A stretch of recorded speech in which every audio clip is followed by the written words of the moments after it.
Hey everybody! Thought I would sneak in a live stream on the weekend. Katie wasn't feeling well most of the day, so I spent time moving my desk. And that basically took me all day long. So, might look a little different. You see my hammock in the background there with a book in it and a pillow sometimes.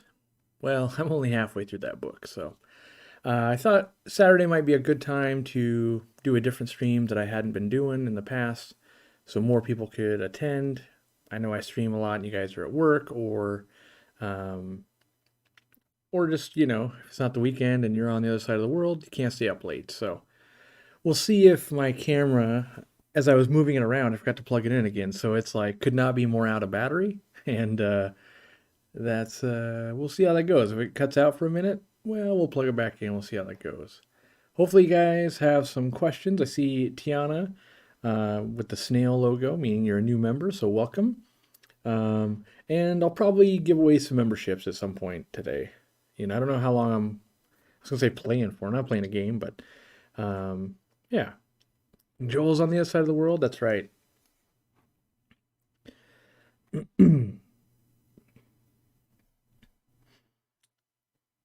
I joined my local club, and it's all old people. That's kind of how it goes. Not that all clubs are that way, but there are a lot of clubs that, well, I think they got their popularity towards like the beginning of the internet.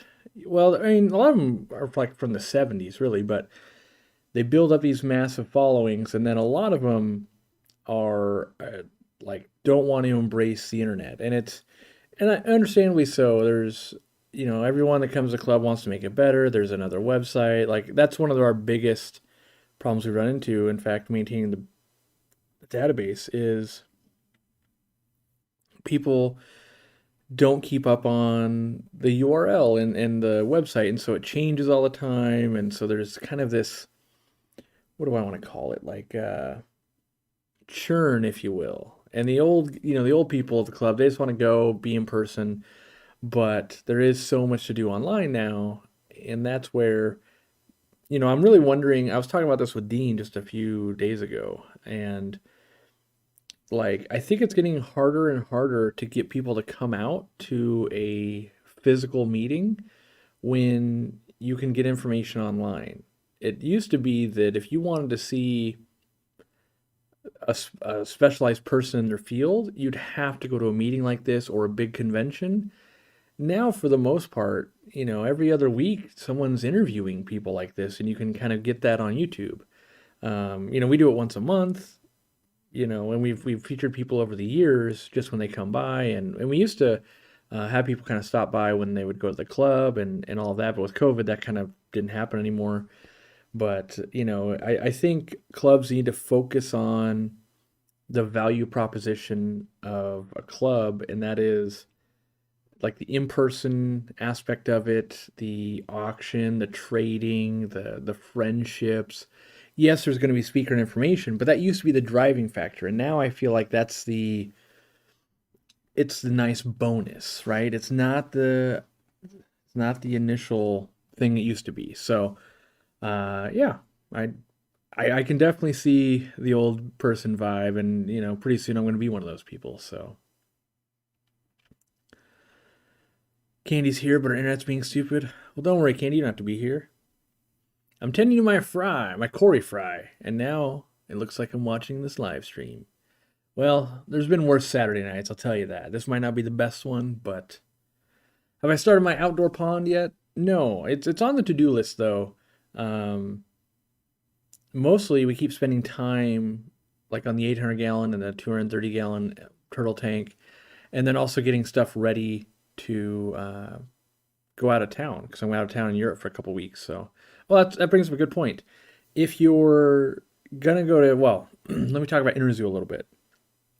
If you're gonna be in Germany or are close enough to Germany, you can buy yourself like a day pass. I think it's like 50 euros or something though, so it's not that cheap. But in years past, it was very cool to visit, and I believe you can just attend as a normal hobbyist. So I don't know if it's always been like that, but like Extreme was telling me, like, hey, tell the people that because I'm going to be in the Extreme booth. I'm doing like a couple 2-hour sessions, like 2 different-ish days, somewhere in that realm. I'm there somewhere between, like 3 to 4 days, just depending. We don't want to, I need to be there as long as I need to be there to talk with, maybe different vendors and see stuff. But then we're gonna go and we're gonna go. I know we're going to Holland. We're going to Amsterdam. We're going to Belgium. I think Vienna for the World Guppy Championships, and then I'm sure there's some other stuff as well. So we're only there for a couple weeks, and so we don't want to have all of that go toward, well, not all of it, but like no reason to waste time at Interzoo. If we get everything we need out of 2 days, we'll be there 2 days. If we need 4 days, we'll be there 4 days.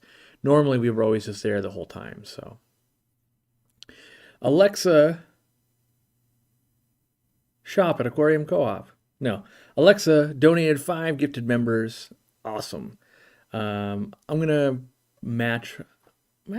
I'll use match those. I don't know. Is that a good thing? I feel like I'm afraid if I match them all the time, then people will be angry when I stop matching them.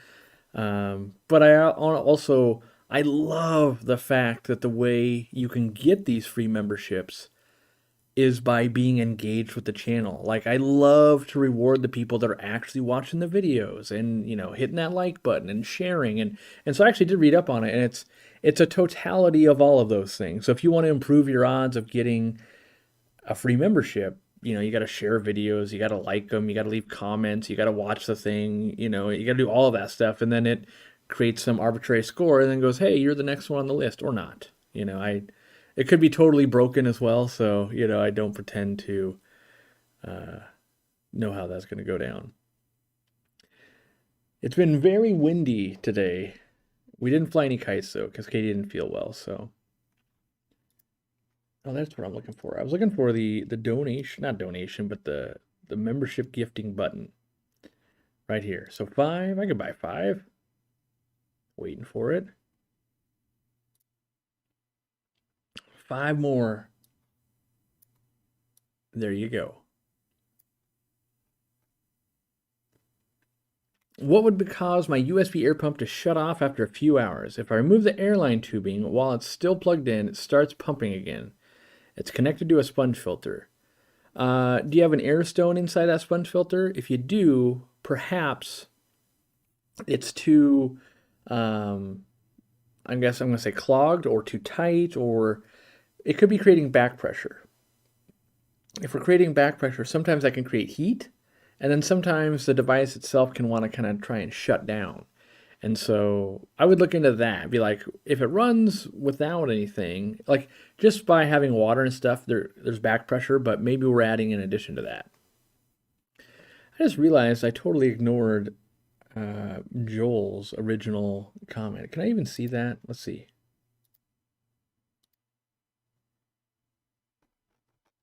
I hate the fact that it won't show me old stuff. So if I can scroll up high enough. Oh, he said lovely. I concur. Yeah, if I don't open the screen up, it doesn't let me go back in time to see stuff. So that's real annoying when that's the case. I'm currently setting up a 55-gallon with Miracle Grow soil in it. Have I ever set up a tank with dirt in it? Yep. And I use the organic Miracle Grow back in the day. Filter out the sticks and that kind of stuff. My advice, go with minimal Miracle Grow, because a lot of times you'll have a bunch and the mentality of more is better. This is one of those times though where a little bit goes a really long way. And I realize it's cheap. You're like, I got this whole bag and it was 10 or 12 bucks or whatever that looks like, right? But you'll be kicking yourself if you have way too much and you're getting pockets and ammonia and the tannins are happening. You can add more. You can freeze it. You can kind of make mud and freeze it and put it back in under the substrate, and that'll do it. But too often people go with way too much. So I implore you, start with a little bit. Michael Lindsay donating 5 members. Thank you very much. Oh, by the way, I changed the members. Did it go through? Yeah, I changed it to club members because it was starting to confuse the normies, the people that have no idea what a NERM is, and vendors. And like, so vendors, like stores we're selling to, uh, like when you're talking with Aquashella and stuff, and you say the word NERM, there's like, what are you talking about? Where now you're like, oh, we have a club members. That everyone universally goes, oh yeah.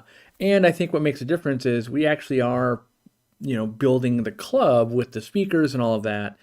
And so instead of just it being like a membership, it is a club. And I wanted to make that differentiation. And I thought it was like time. I knew, the more time people ask, like, what's a NERM? And then I'd be like, oh, okay, we're pretty far removed from where we came up with this. Like, it's to describe what a NERM is was like, I don't know, like getting harder and cringier. Like, well, yeah, it kind of had to be there. And then, like, yeah, okay, so I messed up. Like, no, trust me, it was better. If you were there, you get it, but you're not there, so you won't get it. And so yeah. Also, I'll have you know. Let me see. There should be like a bunch new emojis. We spent yesterday's Friday. Yeah, Jimmy and I rocking on some emojis. So there should be new custom emojis. Oh yeah, we're already. I'm clicking the button though. It's like, oh, there it goes. Okay, it went. It's probably the first time it's been clicked. I had to like load up the hamster wheel. Yeah. So, yeah. So I was talking about Inner Zoo. We've got a new store carrying our products in New Mexico. The Fish Room ABQ, which they're in a shopping mall or something like that. That's why the ABQ is there. We're still adding them on slowly. We don't have, people have been asking, do you have a directory of everybody that sells it yet? Not yet. What I will say though is you do, if you're a member, you do save 5% if you shop at that store as well. Not just on our products, but everything, fish, all the other stuff they sell. And that's a thing that I plan to continue to do for the club, basically. Like if you've ever been part of a club, it's fairly common that you would get discounts at some stores, right? And being that we're kind of a worldwide club, it's been a slow attrition here to gain them. But we've got, obviously our store, Twin City Guppies, and the Fish Room ABQ. My goal is to add on lots of other stores, even in other countries. And then also the ultimate, I think, would be like, oh, sweet, you get a 5% discount at Taco Bell, or like, stuff that isn't necessarily, Aquarium Co-op based. Maybe it's 50 cents off each Reese's or Snickers, right? Yeah, it's kind of, oh yeah, Dorcula's got the new one. Yeah.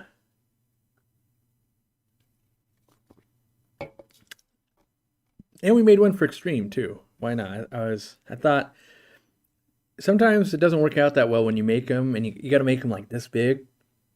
And then you spend the time like, what are we making again? Oh, that looks terrible. How can I get some platies to breed is Timothy is asking. I've had a colony for a year now and no baby seen. I have cover in multiple spots, hard water, and 7.0 pH. I assume male and female, right? It takes kind of a lot of cover, and I probably should do a video on how to breed something like a platy. So, for instance, in my tub where I've got teacup platies, there was no babies. So I might have had like, I don't have anything in here to help me with this, but let's say I had plant biomass of like this big, not a single baby. It wasn't until it was like, oh wow, we've got insane amounts of cover that we're now producing babies. So usually it comes down to two things: food and cover. If you feed your platies a ridiculous amount, they're less likely to hunt down babies. So that's one way to do it, of like just keep power feeding, power feeding, power feeding. The other way is to have tons and tons of cover, so even if they're hungry, they can't see what they want to go track down. Obviously, if you have both those, then you really start making a lot of fish. And the other alternatives is you could, man, I gotta set up some shelves in here with some props. I think But like the floating baskets, we've shown a couple of them, both in the like normal videos, and then there's another DIY video that Dean did. If you can take females and put them into like a floating pen in a different tank, those babies won't get eaten by normally the mother. The mother is so labored from birth, she's not going to chase down and eat the babies. So if you check on that once a day, you're going to go, hey, finally we had babies. And then you can remove the female and either raise them up in a different tank or figure out what your battle plan is going to be.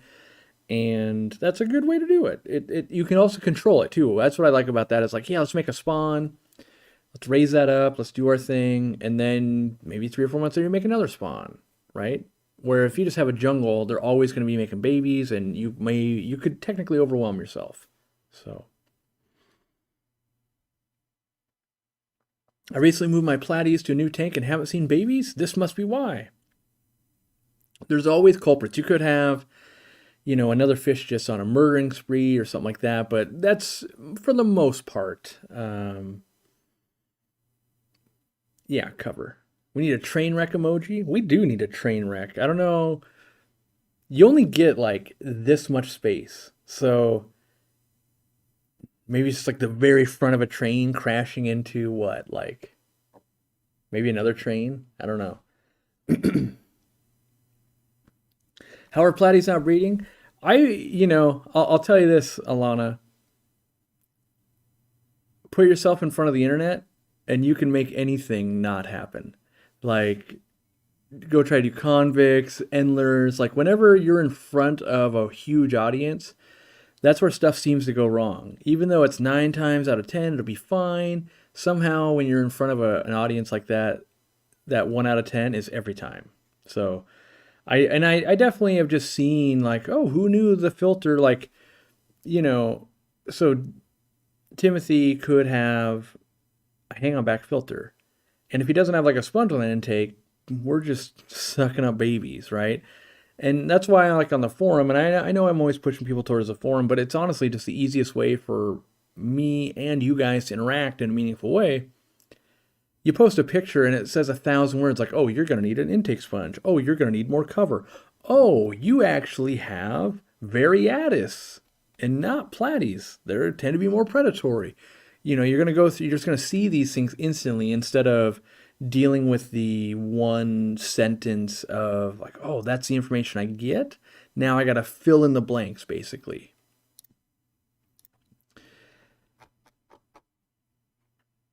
Oh, that's right. I don't think I matched Michael Lindsay's donation yet of members. Let's do that real quick. Faster. So the way it works, by the way, you have to be on a desktop computer to donate memberships if you'd like to. No pressure. Welcome, Christina. So you have to be on a desktop to do that. And then a lot of people had a lot of problems like entering in, if you will, right? When I click the button that says, hey, I've donated 5 subs, or memberships, there should be a button there, and I assume if you're eligible in that country, I don't know if it's every country, but you can click a button basically that says, hey, I'd like to be eligible to get those. And from what they say, that should make you eligible forever. It's not every time we do it. You just gotta like opt in once. I think it is per channel though. So like if you were to head over to Steamfod Aquatics, I don't think he has the ability yet, but if he had the ability, you'd have to opt in there too. I don't understand why they make you opt in.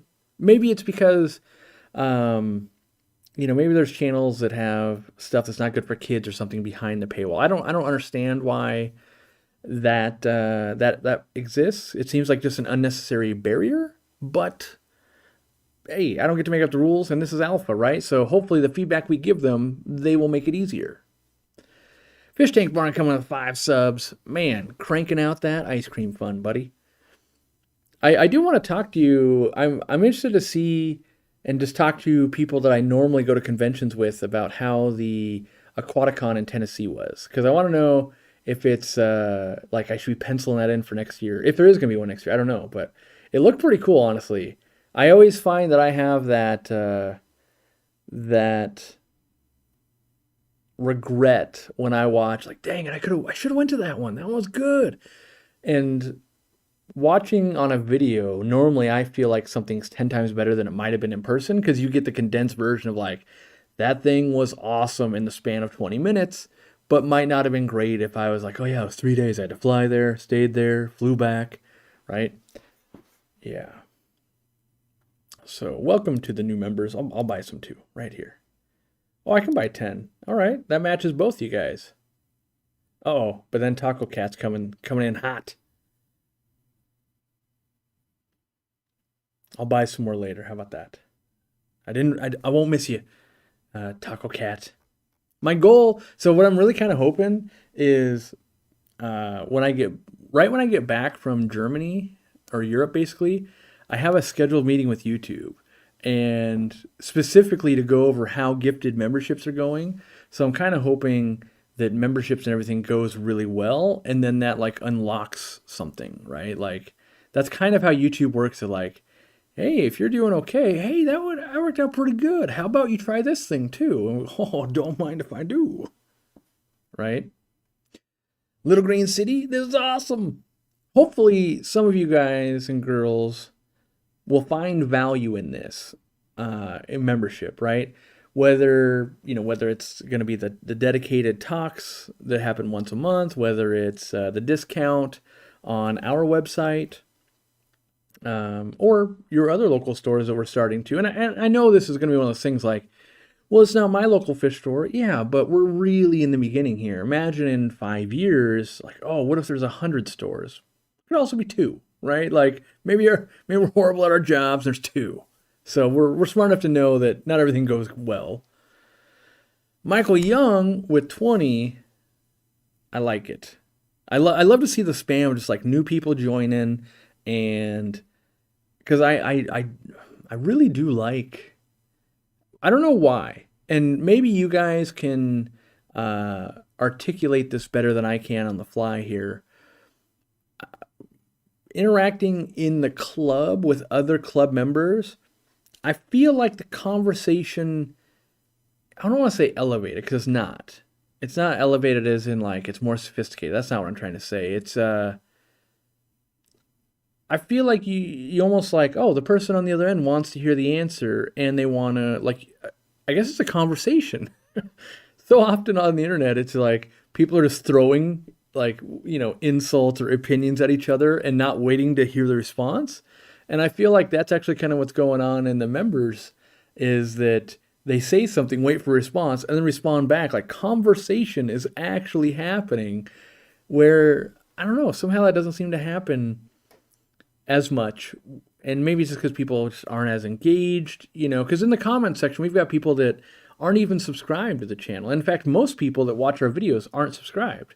So I think it's a filtering system of like, okay, you become a member, or I mean, you can become a subscriber, then you become a member. I think it's filtered as much as like the Zen Ginger is saying, people are invested in the conversation. I think I think it is that. I think it is that, even though it's a small amount, you're invested. And I think there's something to that. Even a small bit, that, your $5 a month is going towards X, right? It might be the next event. It might be free swag. It might be to help another mom and pop store. It might be, you just know it's going towards something. A desktop? I don't even think I know anybody with a desktop. That's a crazy thing to think about. I know, I meet people that, basically only have. So I should say, when I say desktop, a laptop is the same thing as a desktop. It just, Jimmy's pointing out my younger picture when I had a mullet. Yes, that's legitimately me with a mullet. But yeah, laptop, desktop, basically non-mobile device. So not a phone, not a tablet. That's basically everything. But and TV. So TV wouldn't work. So those 3 things don't work. But laptops and desktops, all of that would work. Yeah. So it works on my. See, in my mind, yeah, Desktop, laptop, same, exactly. But not everybody knows that. And, back when I went to college for network administration, a desktop or a workstation, whether it was laptop or desktop computer, that's how they were handled because there wasn't really mobile. And I mean, there was, but it was in such infancy stages that it wasn't the majority like it is now. So, yeah, that's a real picture of me. Yeah, it's too cool.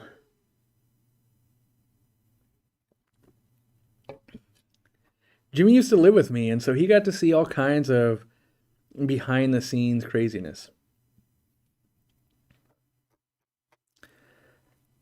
One live wire come with 10 gifted memberships. Nice.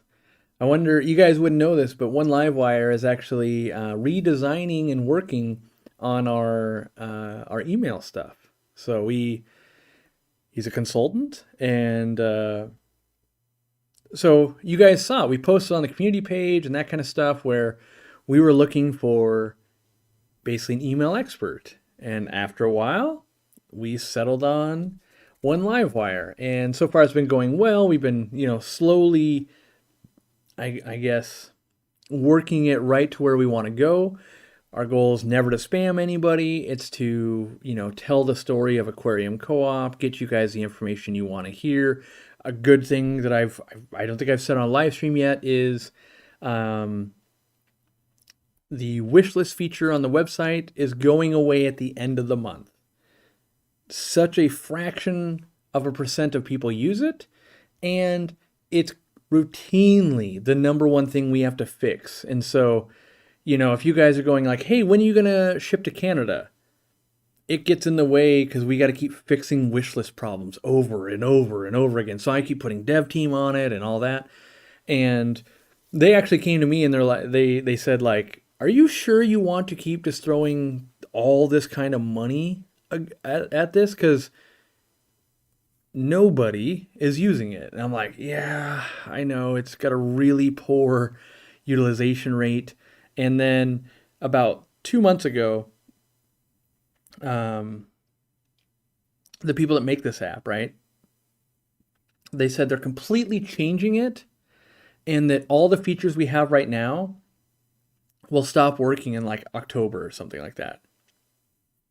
So we have to do a complete redesign of the website and how we would implement it. And that's it's north of $10,000 to make that happen. And we looked at other options, by the way. We've been working on that for like years. It's been this, we know some people use it, but most people don't. We think it's a good feature, but it's continually a problem. And it's always breaking, like, oh, it's broken on tablets now. Oh, iOS has put an update. Now it's broken there. Now this is going. We keep patching and fixing the work. But yeah, it doesn't matter. We've made the decision. And the answer is, please write down what you have on your wish list or purchase it before then. And, we'll focus the people that are working on this on other features. That's what it comes down to. So if it's your favorite feature, maybe you can bookmark it or something, which I know is not as good. But hey, we have to make tough choices, and that's one of them we had to make. And I kept it going longer, like a year longer than I probably should have, with the amount of, I kept thinking, well, we'll get it fixed. And once we get it fixed, it'll be fine. And we can never get to that point because we fix something and then Candy will be like, another person says that they can't scroll on the wish list on this device. Like, oh my gosh, okay, we're on it. So yeah, is that a hammock back there? Why, yes, that is a hammock.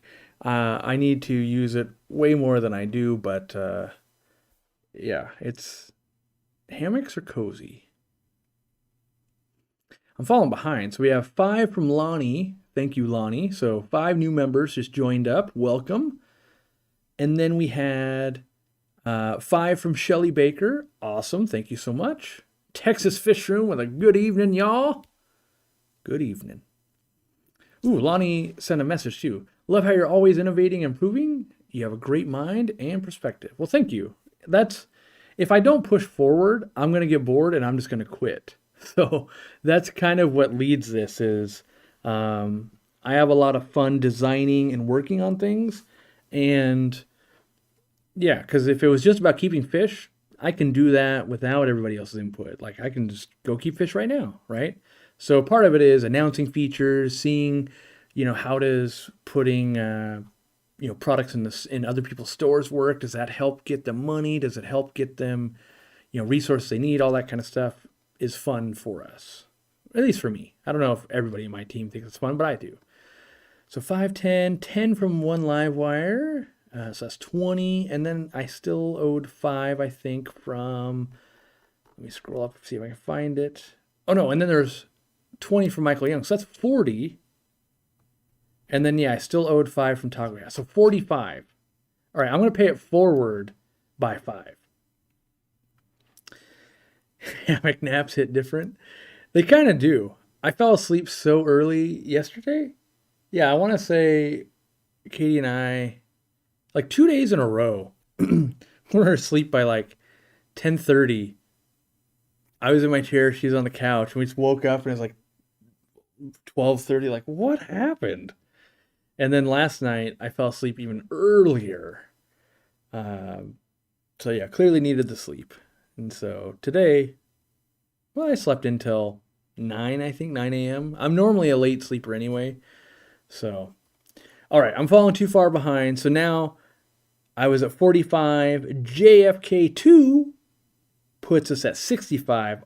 I'll donate 50 after this 20. So right now, if you're on a device and you aren't a member yet, click whatever the button is around one of these that says opt in if you're interested. If you're not interested, I totally get it. If you're sitting on your couch watching us on a TV, maybe pull out your phone and get yourself in this because, why not? All right. It's really hard to get Phoenix lights in Canada. Will you be selling them in Canada? And so you know why no one supplies them. So this comes from Jacob. From what I know, I believe it's because there's different safety standards between, like Europe, America, and Canada. And so I believe a light that's rated to be used in America is not necessarily good enough for Canada. That's why you can't get most of the lights. Now, we're working on another light, and we've been learning, and unfortunately, it's not good for America. So to get UL rated, right? All right, let me buy these memberships because I don't want people being like, I was waiting around, that guy was stalling. And I'll talk about UL rating and the craziness that goes down with that. Let me find the right screen here. We'll buy the 50 pack. That means I owe you guys 15 still. Wait, 15 plus another 20 from Michael Young, 35. Oh, you can only buy 20 at a time. All right, I really got to start buying some. I think on Twitch you can buy 50. By the way, I did use gifting memberships as a way to get someone's attention because I wanted to talk to them about live streaming. I think I did it to FSAND, ESFAND, because I really liked his on-screen presence, and there was like no way to get his attention, so I kept donating gifted. I did like $500 worth. Finally got his attention, got his email. Did end up not really doing a lot of work with him, but got me close enough. So there's 20. Let's do 20 more. And I haven't forgot about UL rating yet. I'm going to talk about that. And 20 more. Okay. I still am 5. I know I'm 5 behind. I realize. All right, there we go. So UL rating, when we looked into it, so there's like a fee to do it, and we looked into that years ago. And we're like, okay, yeah, we can pay the fee. It's like $8,000. Okay, we'll pay for that. What we didn't know is that there's ongoing things every quarter. So every quarter you're selling like a light or any product that you want UL rated, you have to pay to have a team go and visit the factory and make sure it's up to standard. So initially you have them look at it and they go, yep, it's good and all of that, and they do a site visit. And then every quarter afterwards, they keep doing site visits. And it's not cheap to fly people to another country, have them do the site visit. I think you can get some people already there, but the numbers we were seeing are pretty big. And I want to say, like, per product, we were looking at like, I don't know, $20,000+ a year. And that's every year forever when we're selling it. And you can't say, like, I already asked, that's how I know. You can't be like, what if we only UL rate it for like the first quarter and then we don't pay for that? You're not allowed to keep the UL rating on the package. So we're probably just going to go with independent testing is what we've done so far. And we've had different organizations look at it. We also it'll be like European certified, because they don't have that mandatory like keep checking up on it thing. But going all the way to Canada, I don't know what the exact logistics of Canada's rating system yet. If it's a one-time fee, we will totally do it. But if it's just like UL rating and we got to do like site inspection visits, we wouldn't do it. And it's not even for us. Like, they don't come and inspect us.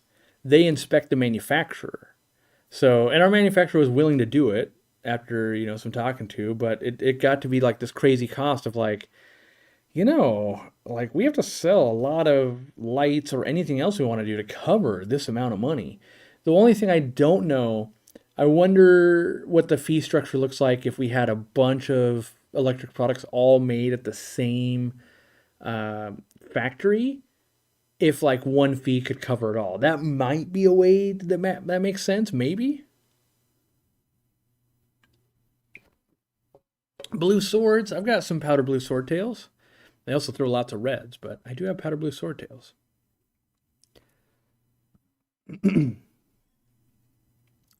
Susan of SLC Aquatics. The gifted memberships are cool. I hope people are enjoying them. That's my biggest hope, is that people enjoy them and, look on the community posts and look for the resources, like utilize these 30 days to watch all the videos and do these things and, make a decision if it's something good for you or not in your life.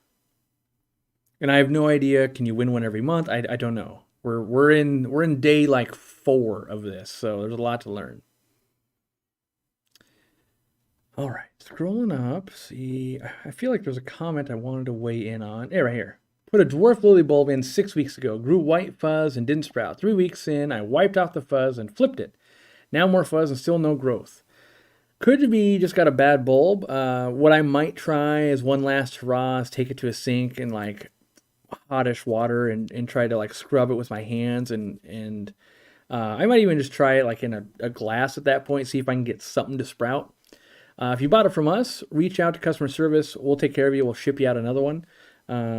It's just hard. It's kind of like when you go to like a farm or something like that and they've got these bulbs, they might have 10,000 of them. And to know, like, is each one going to sprout?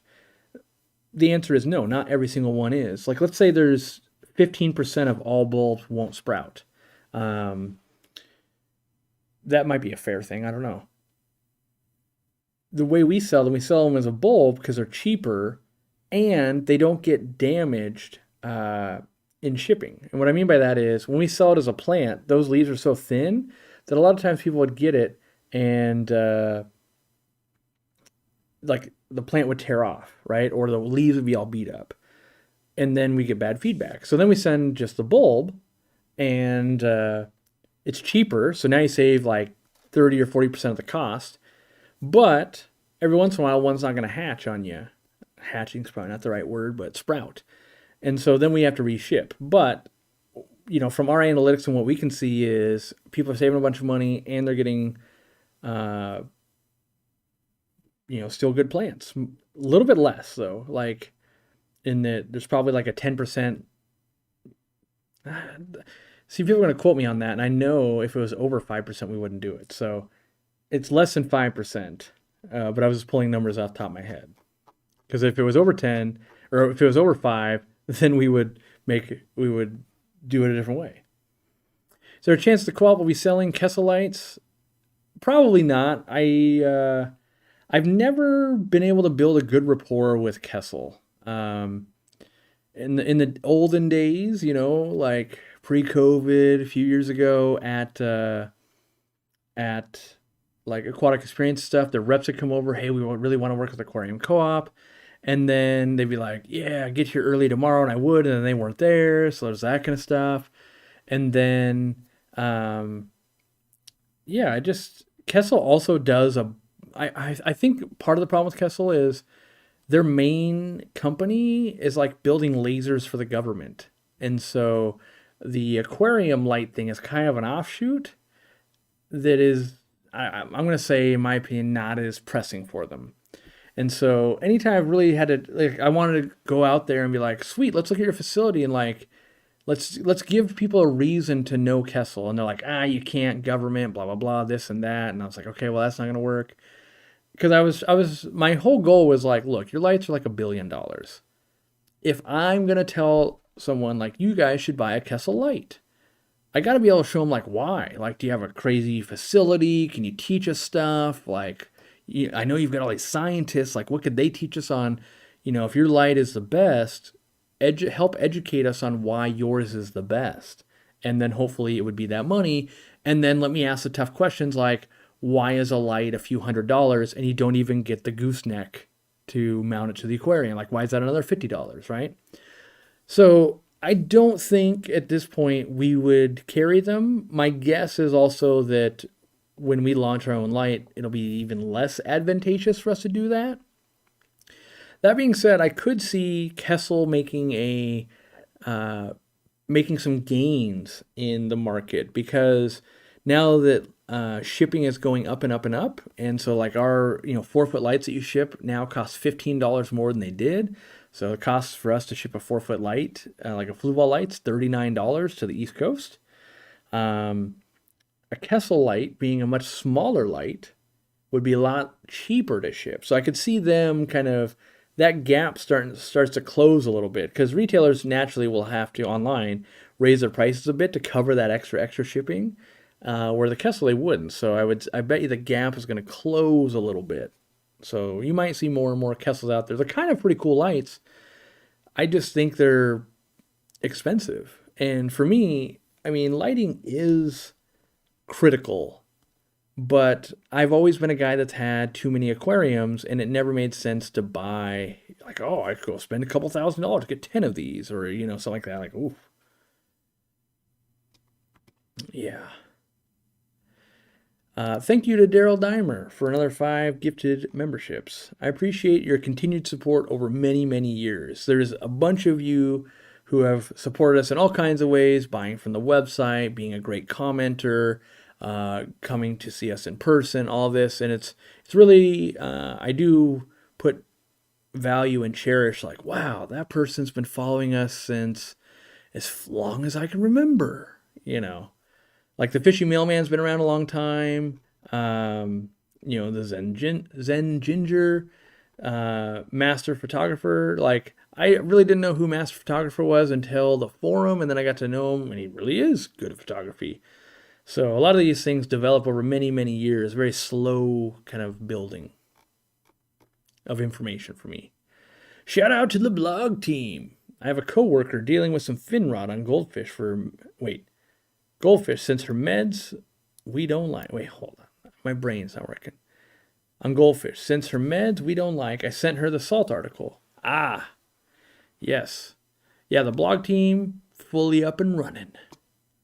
By the way, I was asked, and I haven't done enough research yet, but I was asked to potentially write for a magazine, like a pet industry related magazine. I haven't done enough research to see if it makes sense for me to do it. Do I have the time to do it? All of those types of things. But it's interesting, like that's one more way I could be like, okay, in theory, the more behind the curtain you can get your information, right? The more likely I am to impact the new hobbyist. If we can set up a retailer for success, that would set up a hobbyist for more success. Ooh, that is something I hadn't seen before. Ben Wells is a snail, meaning brand new member. Just donated 5 members. Good on you, buddy. That's kind of a rad thing if you guys want to get that going too, is if you get a free one, you can always pay it forward, you know. Not, you don't have to. I never want it to be like, that guy is only trying to, no, you do what you like. By the way, Dean was telling me that we have a speaker coming next month to speak at the Greater Seattle Aquarium Society, and the guy's got albino pygmy cories. Didn't even know that existed. Rob McClure is coming to speak, so I might. Oh, dang! I might. I don't even know if I'm in town for it, so I might not even get to see it. Care tips for celestial pearl danios. I got some from Aquahuna, and they're really small and not so colored. The recent reviews on there are not the best, but we know how that goes. Yeah, there's always going to, reviews, I would say, especially around fish, take them with a grain of salt. I'm a guy that ships stuff all day long, and I would never do that. It is kind of a thankless job that is ripe for mistakes in the process. But when it's like we buy celestial pearl danios from them, and we buy them from, we've also imported them. We've bought them from lots of different places, and they're, in our experience, they're always, I'm going to say, undersized and take work before they're ready to sell in our retail store. We feel like we got to sell a fish that is essentially ready to go, right?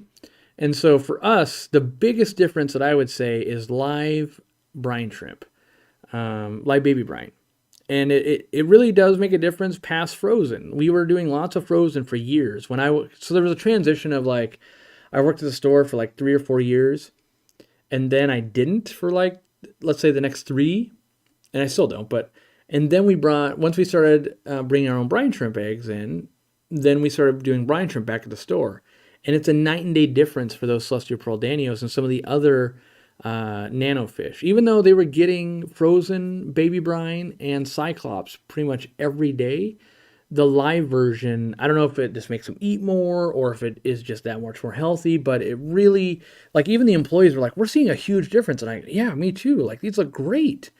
So that would be what I would tell you is maybe have brine shrimp on hand, even if it was just to get new fish. Like, we find that it really does help fish, especially wild caught and stuff that are coming in. It really does help them transition and kind of do better. Probably in the next 6 months or something like that, we'll have smaller vials of eggs. Same quality as our eggs, but that might be a good solution of like, yeah, you buy just a little bit, and then when you do order those fish or you get that new fish, you hatch them for, a few days or a week or whatever to give them that, like hit the ground running forward type of thing.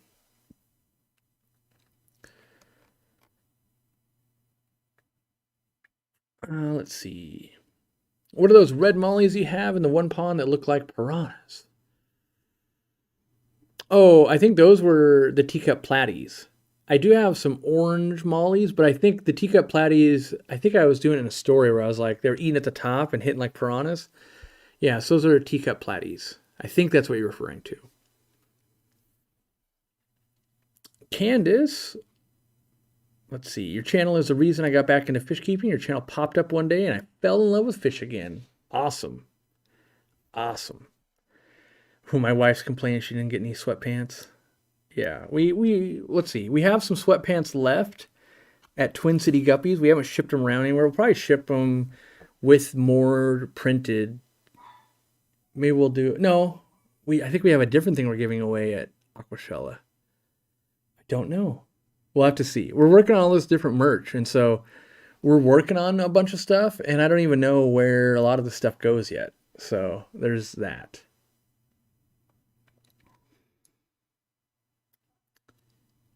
Dean did say that he doubts there's a successful breeder out there that doesn't hatch baby brine shrimp daily.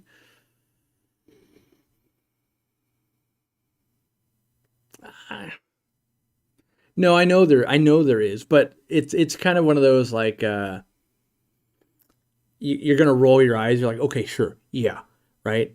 There's a lot of farms that don't hatch brine shrimp because it's too expensive, but they have tons of ponds cultivating live Daphnia. And then they sort Daphnia by size with different seine nets. And so that's where you kind of like, okay, sure, yeah, it's still live food though. And it's kind of the same thing, but free and different. So if your climate is good for it, you might be able to raise an insane amount of Daphnia to replace the need of baby brine shrimp and still be successful. But yeah, for the most part, and I do think there's levels of success. For instance, you could be a professional African cichlid breeder and never need to hatch brine shrimp. But there's a lot of fish where you really get a lot of benefit. And even African cichlids, you get quite a bit of benefit raising them up, but you can definitely do it without. But a lot of other fish, it's quite helpful. I actually paid for the membership when I saw your 5 tips video. When you said we can cut the test strips in half, that's a person I want to support. Well, thank you. Yes, cut them in half. I've been doing it for 15 years. Originally with the Tetra ones because they were expensive back then, and they worked all the same. I actually learned that trick from my boss at the time.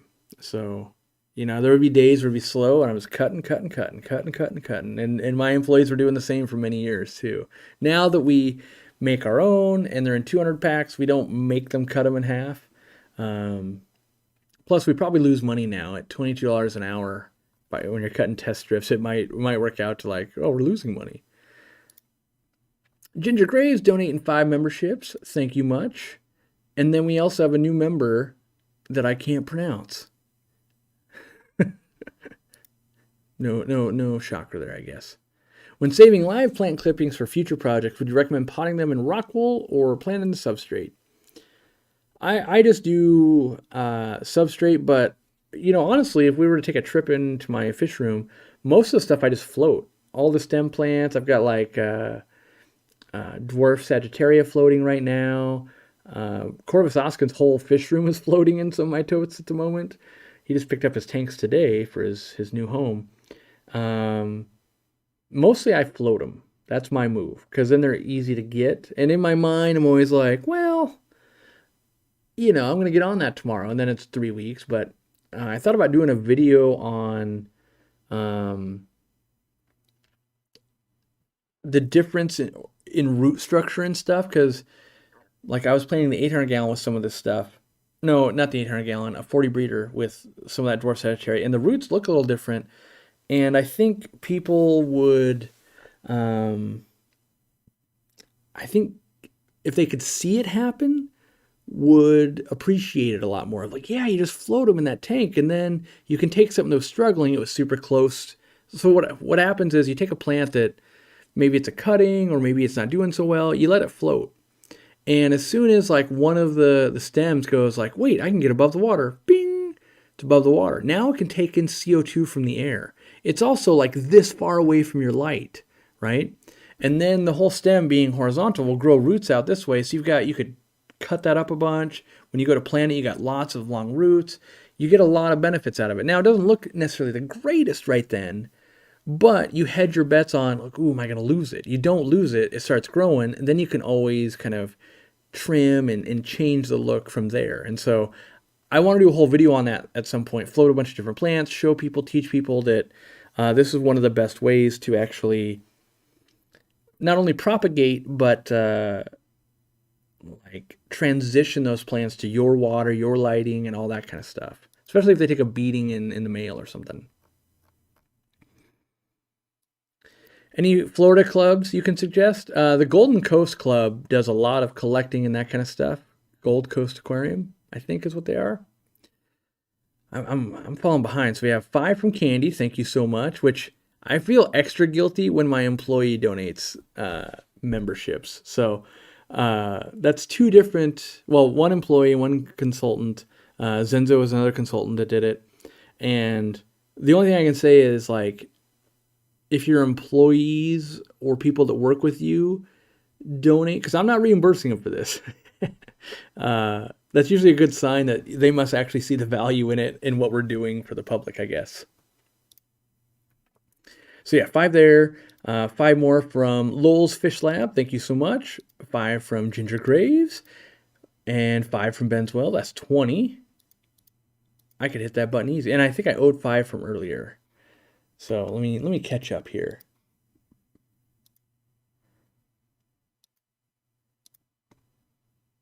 So that's 20. Click that button right now, by the way. Click that button right now if you haven't clicked that button to opt in yet. Hopefully everybody that opts in. Oh no, Zenzo's doing it again. All right, I'll match Zenzo here. We're gonna flood. We'll just flood for a second. So click that button. We're gonna flood hard. This is the best kind of spam, by the way. I'm catching up.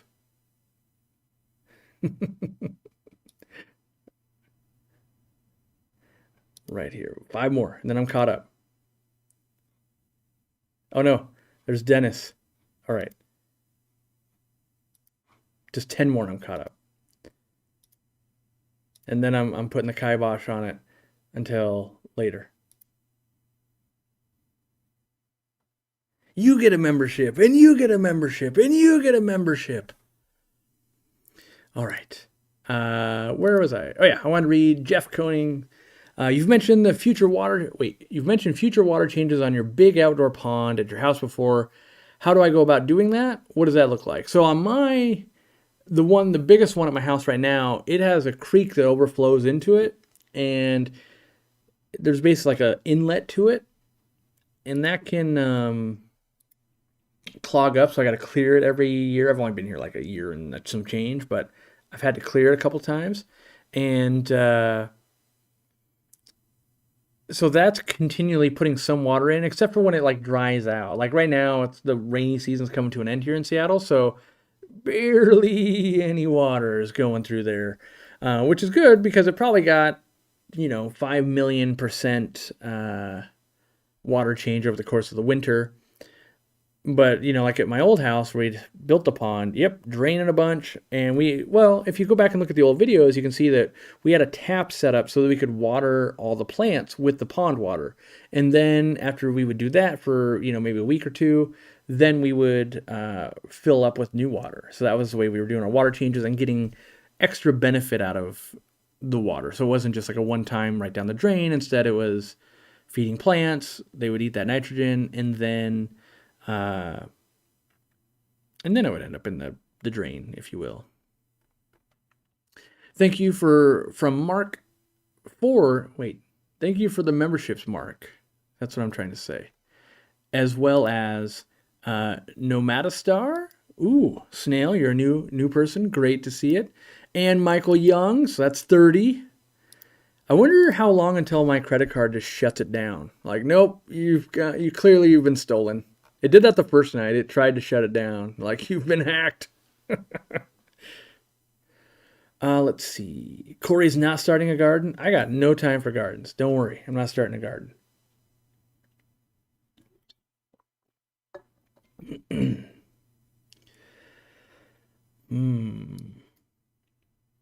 Everyone's about to be a member? I don't know. Maybe. I hope.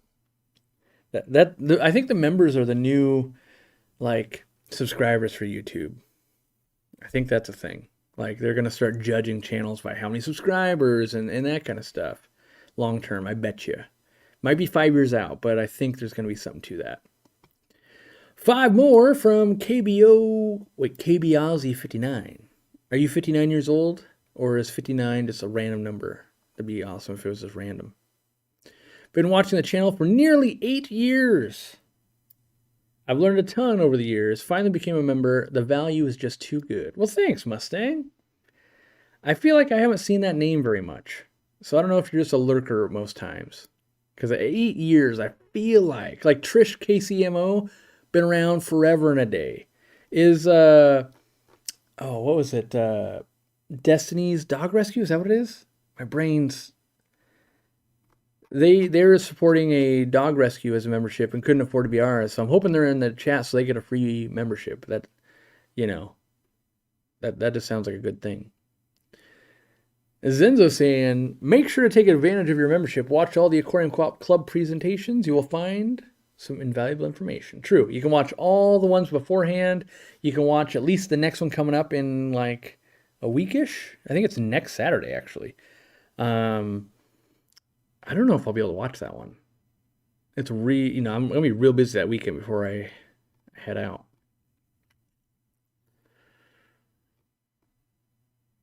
Ad dollars for sure. Yeah, just in general, there's you know, it costs a lot of money to run YouTube and Twitch and Instagram and that kind of stuff. And if they got to make money, and yeah. Did you guys see? I thought it was a little crazy. Did you see that they announced, I think, the newest fees for Amazon Prime next year? Maybe it's this year. One of the two. Um, it's going to like $15 a month or 180 for the year. And even I'm like, whew, I don't know about that. That's starting to get up there. So I just was shocked of like, and I want to know like who's paying 15 a year, 15 a month. No, it's got to be 20. The way it worked out, it was like you save money by paying by the year because $15 a month is 180. So, but yeah, that's starting to get up there. Like you got to order a decent amount through Amazon to get that free shipping, if you will. And yeah, you can watch Amazon Prime and that kind of stuff too. But what happened to my blood parrots? At some point when I think we switched to goldfish, they went to the store and got sold to someone else. So that's the good news. When you own a fish store, when you're tired of something, you just bring it to the store and someone else will be like, oh, I see that in the video. I would love those. And you know exactly their history of like, oh, I know the tank they were in. I know the food they were eating. Like I can watch everything about them. So fish like that tend to go pretty fast for us. Like at some point, when we clear the space, I'll be taking the pink-tailed Chelseus and the Leprinus in. And I haven't shot a video about that yet, but the Leprinus have been at least attempting to spawn, digging pits, and they were harassing Elmer, my fly river turtle, so they had to come out. And they're in a tote right now, but we got to make sure I have a big enough tank to bring them to the store so that they can sit there long enough to find an appropriate home. But yes, they were trying to. I watch you on TV, first time on mobile today because of the super secret live stream push notification. Sounds like it's doing its job.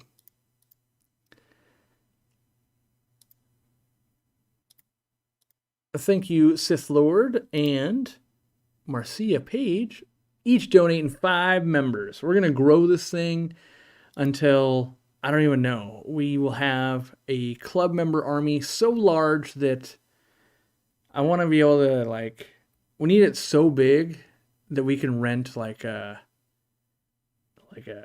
not a stadium's kind of big, but like what's a venue? A venue's the right word, maybe. Do I have any tips for starting an aquaponics systems or any resources I'd recommend? I don't think I have any good resources anymore. Let's see. The tips would be, honestly, I would be starting with building a gutter system on your own aquarium. So go get like the vinyl gutters from like a Lowe's or Home Depot or something like that. You can drill the ends pretty easily, put a bulkhead on each side, and then pump water up. Fill this with a medium. Could be rocks, could be the hydroclayton balls, it could be pick another medium. Start growing some plants there. And then as you kind of get success, you could start making that like, oh, now I've got 2 or 3 or 4 connected to each other. Oh, I've got a whole bed over here filled with them. And if you get to that point, then you're just, more fish, more gutters, essentially. And then if you really were getting into it, you can start buying grow tables and that kind of stuff. But I think for the most part, people just want to have the fun. And you're like, check it out, my basil's growing or something, like something that is just like a little bit you could use in your life. And that's fun, or flowers or plants. And that's the way I recommend getting your feet wet because it's pretty cheap. It's a lot of DIY, which is fun. And then, yeah. What are my thoughts on Mongo pushing? Too reckless. too reckless. Is my channel the #1 channel when it comes to members? Not even close. They can't tell me the exact numbers. Basically, what they can tell me is outside of gaming, potentially. I'm definitely, we're way up there. In gaming, though, you've got people that come over from Twitch that have 50 times as many as we do, like a lot, right? But what they want to, in their minds at YouTube, it's like, yeah, gamers, they're weirdos, they do that kind of stuff. And then they're like, but wait, over here, there's like normal people stuff going on, and they're getting members too? We need to investigate that. And so that's why they take a liking to us, because they don't know it. Even though we're all weirdos, we appear normal to them, and they're like, hey, that's not gaming. We should study that more. So. New member, Joy Westbrook, welcome. Best live plants to put with pea puffers? I really like Anubias. Because the way they grow, I feel like they're like canopy leaves. So I feel like they really kind of go through the jungle with those. So lots of Anubias is what I would do. Takes a long time to grow, but looks so good. Was the venue comment a lean Aquariumcoop Palooza? Yeah, no, not yet, anyway. And just as I say not yet, there's nothing in the works either, so.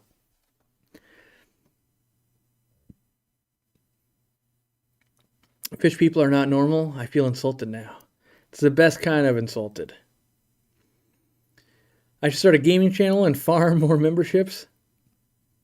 It probably would work, honestly. Like, gamers just naturally know about it more, so it's easier onboarding. Yeah, I like gaming a little bit, but I don't game enough to have anyone worth watching. Like, I'm not like, I don't have a super high skill level in most games I play or anything. Like, I'm good, but I'm not like, there's no reason for me to make videos good. Like, you can be, oh yeah, pretty good, but I'm not pro, right? Like, I guess in gaming, I'm the guy like, oh yeah, I do okay when I go play at the gym, right? But it's like, oh, I'm not going to tournaments. Like, I'm not that good. Everyone hit that like button. Do it. Best plants for shrimp. Mosses are really good, but I find they stay real low for a lot of people. So I really like Pogostem and Stellatus octopus. Crypts I like, but they also stay low. I mean, there's a lot of crypts, but for the most part, they're going to stay low for people. Yeah,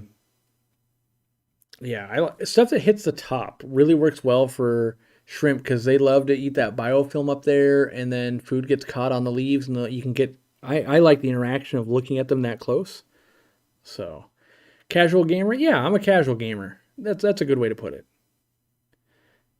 I don't, I used to game much more when I didn't own a business and all of that, and everyone's got the same amount of time in every day, and right now all my time goes to work, where rewind 20 years it all went to gaming. And so when the games I did play, I was getting to be pretty good, especially Magic the Gathering, that kind of stuff. But I wouldn't say you lose it, but you're not as competitive if you're not staying up on it. So what's my opinion on overpopulation of snails? Usually it's a balance of just your tank. If you're overfeeding and there's lots of food, they're the slowest eaters in the tank. And so if they're really getting to a point where they can overpopulate, usually dialing food back is the trick, I find. That being said, I intentionally grow lots of extra snails. Like Friday, I was, Dean, one of the tanks, he's like, oh no, there's a snail in there. I was like, the turtle's going to eat it. Like 2 snails went in, the turtle eats snails. And then I was like, look over here, I grow them on purpose, and I took a big old handful out, and I fed them to the other turtles. Like, they're great calcium sources. That's like, for puffers and for turtles and lots of fish too. So, yeah, I have great outlets for too many snails. So I don't try to limit it too much unless I'm trying to breed in that tank. I'm so excited. My cribs have 50 babies, and I have over 100 Cory babies. That's pretty sweet. All viable, free swimming. It was unexpected and quick. Now you just gotta, make sure you feed them really well. Even if you just use crushed up flake food, that works pretty good. Repashy powders, live baby brine, any of that. The key is just getting them over that hump now of like the next couple 10 days or so, getting them eating really well. Is very rewarding too, to watch their bellies turn a different color. That's one of my favorite parts of raising fish, is seeing like, yeah, I'm doing it, they're eating. Because it's sad when you don't have the right foods and you're like, maybe they're eating? No, they're dying. The numbers are just going down. Because you don't really find fry bodies. You just like, oh, there's less today. Would I be interested in Okefenokee pygmy sunfish for my nano desk setup? No. I've caught pygmy sunfish before for someone else. And in fact, today I tore down my desktop tank. It's sitting down in another room right now, but I had to move this table. Well, I didn't have to. I chose to move this table so my new lights. So the difference between today and like 3 days ago is expensive lights. So if I turn these lights off, it looks like this. So that's the difference between those. Like I was using this lighting before. This was 3 days ago, and it just was not good enough for me. And so then I'd already ordered these before that stream, but these lights are great. So I think, in my opinion, good investment. What's my beef with peacock gudgeons? Mostly that most that you sell to the public end up being a problem, or at least so much so that I don't want to sell them because, 50% of the time, like, oh, of course they're doing that. You don't want them to do. Like, oh, they're eating my shrimp, or oh, they're eating the fry, or oh, they're being aggressive over here. It's mostly just that. Like any fish itself is amazing in the right care. But there's fish that, like I probably have the same beef with baller sharks. Like most of them you sell are going to be a problem for people. They're always, like they're not going to live a great life. And, like, oh, of course he's eating all the fry. Of course he's dominating the food. And of course he's bouncing off the side of the tanks. Of course he's being hard on plants. Like they're baller sharks. That's what they're doing. That being said, I've tried to keep them, and I think they're really cool fish. Even in giant tanks, I couldn't keep them from bouncing off the walls. No matter if I lined all the sides with a background, if I put plants all the way around, if I did 4 different types of lighting. And that was a tank that was 6 foot by 5 foot front to back. And I couldn't get them to calm down, even though I had them in, I had 13 of them, anywhere from like this big to about 10 inches. I just could not get those things to calm down. And so that's where I get those opinions of like, unfortunately, and I would say this is for probably most YouTubers on any subject, your personal experience will bias the information you give. And so you always need to take, someone's opinion with a grain of aquarium salt and just go, well, what is their experience? And therefore it's, being tainted by that experience, possibly. Opinion on Jack Dempsey's, I think they're super cool as long as someone else owns them. I think they're cool when I look at them, but I don't want to manage an aquarium to keep that fish just because they're kind of a cave dweller. They, I really shy away from fish that like to bully other fish. And that's just because I don't enjoy that. Like, I don't want to spend time. Like yesterday, I was, spending time on refilling a CO2 tank.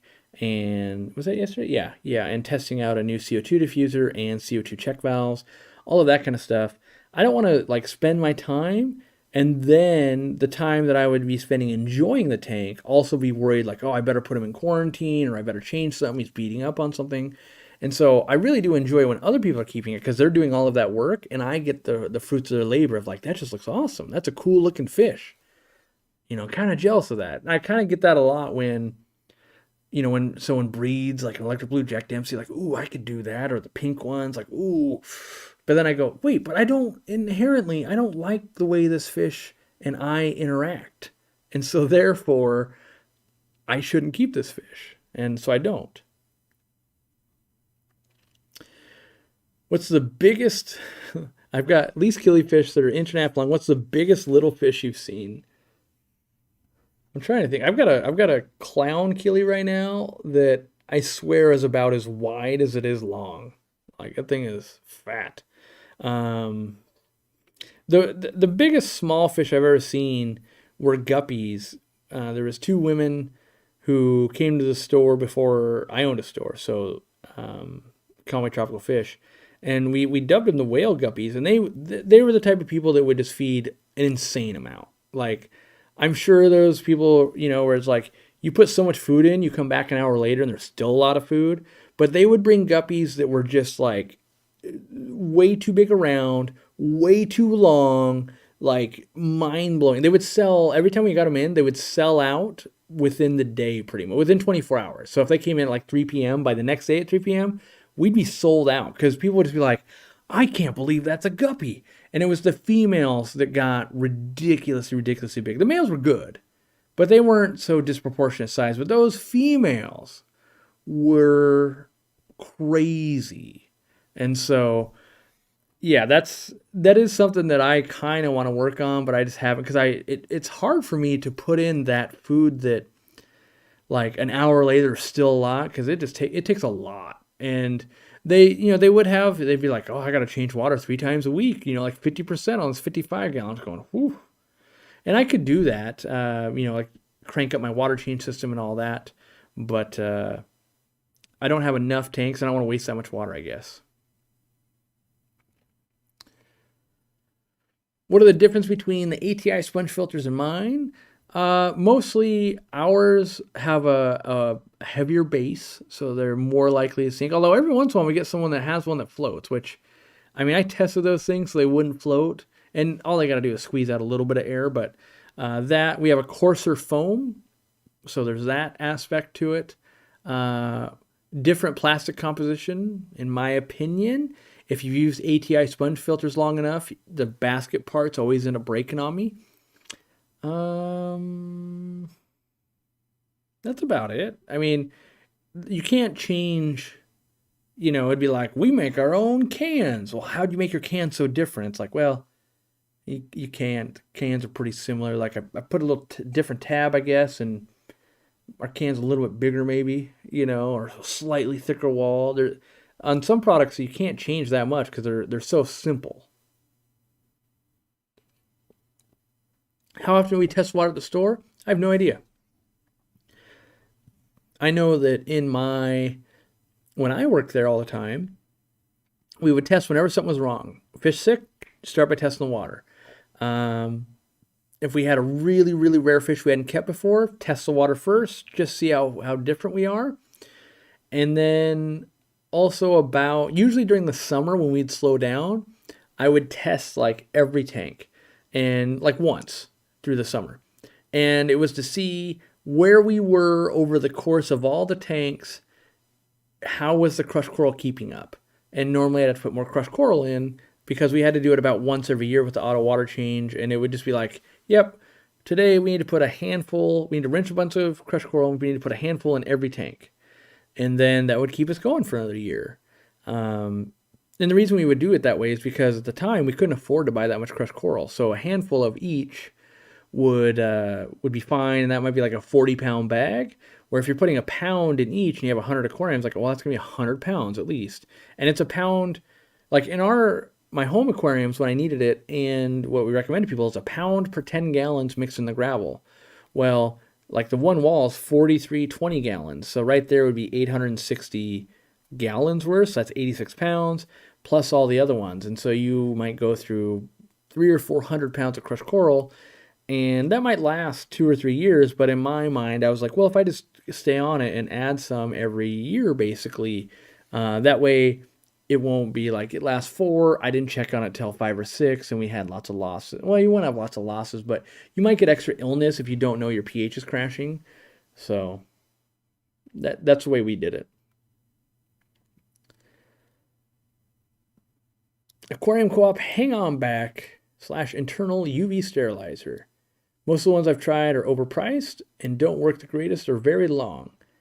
Yeah, I don't know if most UV stimulars don't work very well or if expectations are incorrect. I think that's mostly what goes on is we believe they can do everything and the reality is like, well, it's flow rates and wattage. And to be fair, I haven't tried to design one or so I don't know where the cost starts. Like maybe people aren't making that much money on them or maybe the margin's huge. I don't know. So I can't really speak to are they overpriced? I know that when you need one and you have one and it works well, it's really worth it. And it is on my, list of things I would like to work with. And so, does that mean I design a better one with a power head? Is that going to hang on back? Is it a standalone unit? I don't know. Usually, what happens for me is I'll be at like a trade show in China or maybe Interzoo, and I'll see something and I'll be like, that would be great, but I'm gonna do it this way, right? And a lot of times it might be like a different use case. So like I haven't seen this, so you know, but like imagine like let's say I'm walking in a show and I see like okay, yeah, they're making an algae scrubber. That's interesting. And maybe it's like the kind where on the outside is a bulb and on the inside and they're like magnet or suction cup together and the light's on the whole time and it grows the algae on the inside. Maybe it's got airlift tube or something. I might go, that's pretty clever. I don't think, in the freshwater world we really need algae scrubbers though. But that might be a good apparatus to if that bulb that was meant to grow algae was instead meant to kill algae, right? Like it's the opposite use case. Something like that might make a whole lot of sense. Um, yeah, got like a piece of skin on my lips, drive me nuts. And my braces keep me from just like biting it. All right, I think I'm good. So I'm actually surprised that I'm surprised that someone like what Santa Monica algae scrubber company or whatever they are. I'm surprised they haven't done that because it's just a swapping of a bulb. Technically, would make now it's an algae killing unit. So sponge filter or biofilter for smaller tanks. Uh, I'm gonna side with sponge filter because it can do both, but it honestly doesn't matter. Whatever fits your space or whatever. If you already own something, just use that. Like that should always be the mantra. Oh, you already own that? Use that. But the other one's better. Like, yeah, but you own this. It's free. Short of and the other question I would always tell people is, replace stuff or get newer, bigger, better when it's not doing well enough. And I live by that in a lot of things in life. Like these lights are stupid expensive. I want to say basically with the stand and everything, they're $1,000 a piece. But I've got lights. I've got two different versions of lights here where I tried to go like cheaper and they work. They just weren't giving me the results I needed. And so, um, I do try to like, well, use what you got. I tried like, oh, I'm gonna use this combo. Let me try this. Let me try that. And then now these like they're meant for this purpose. Like, wow, they're really working really well. So that's going forward, if I needed more, maybe I'd buy more of these. Although that's a tough bill to pay.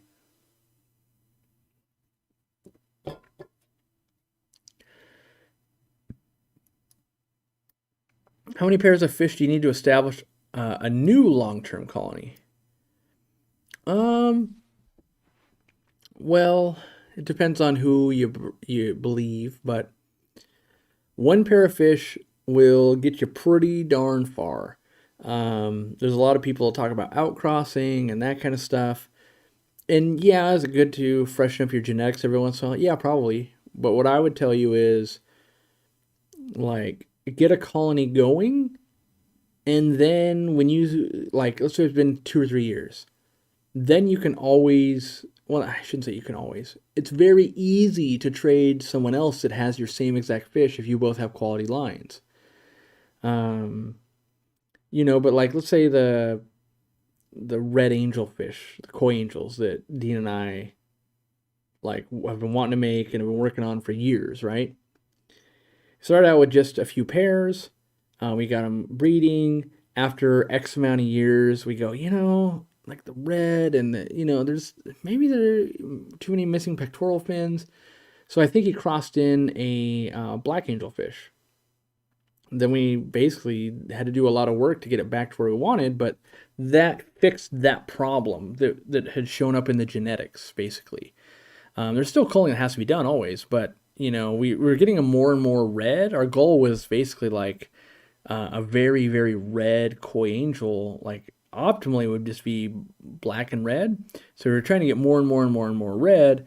And as we kept selecting for that, or he kept selecting for that, you'd get some traits you're like, that's not as desirable. So you outcross to get rid of those traits that aren't as desirable. But now, we outcrossed with black so that hopefully it'd bring more black in so we could get to our black and red angel as opposed to mostly red, maybe 30% white and like 10% black. The goal would be almost like 60-40, 60 red, 40% black.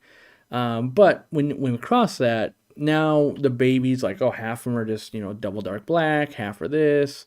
And there's these new deformities that are showing up or color patterns you don't want. So it does reset you for a couple of spawns. But, I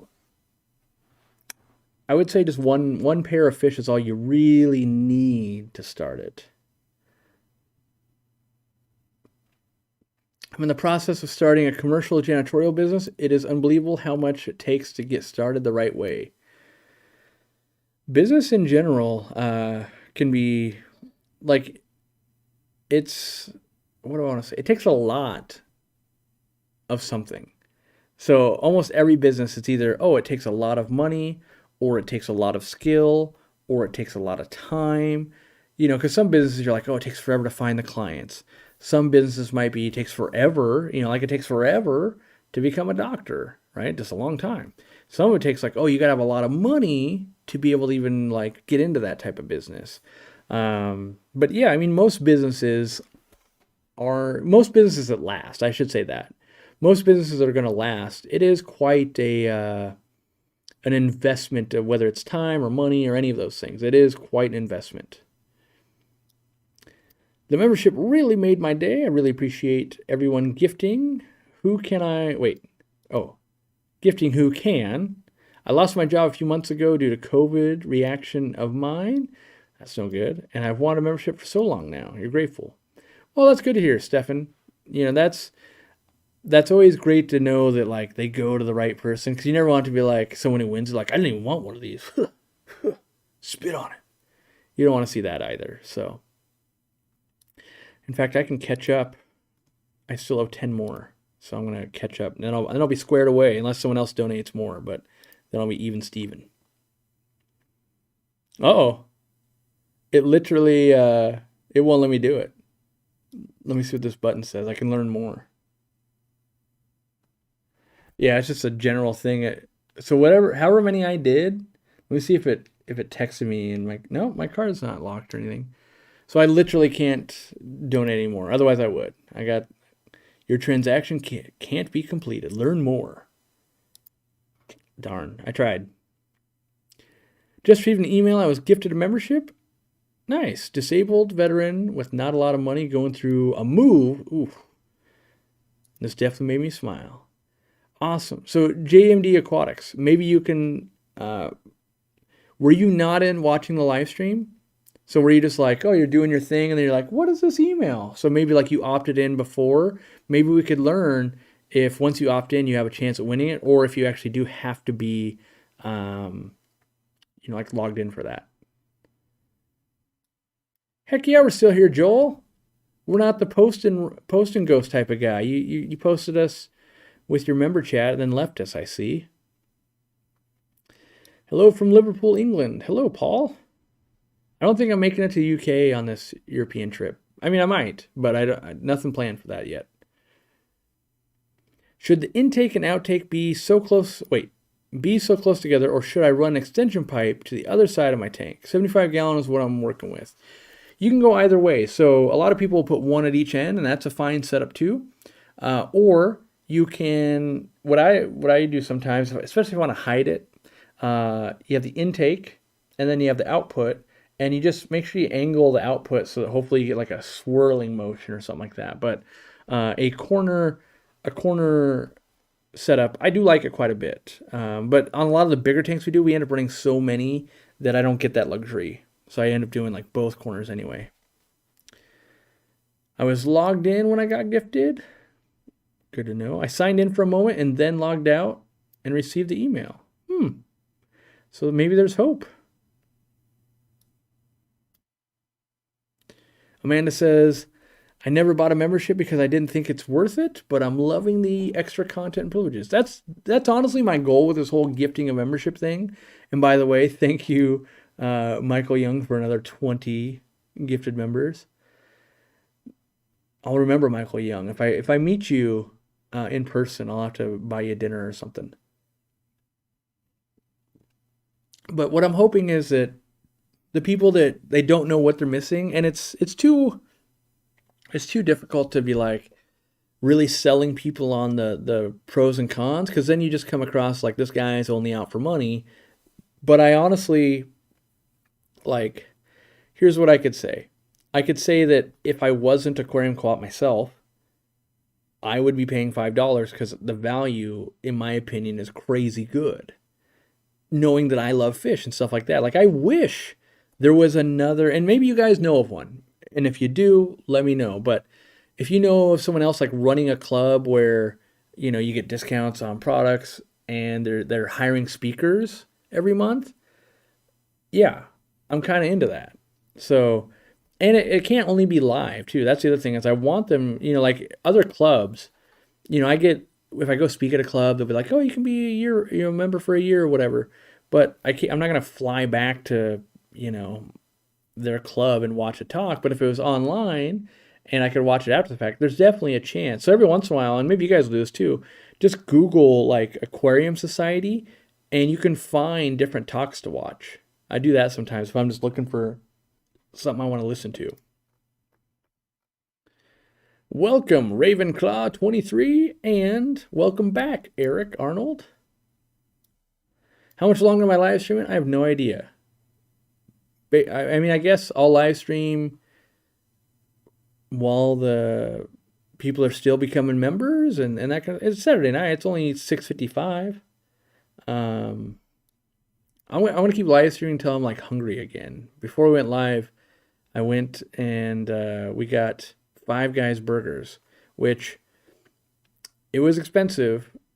They were good, and I try to spend money. Like I'm trying to get.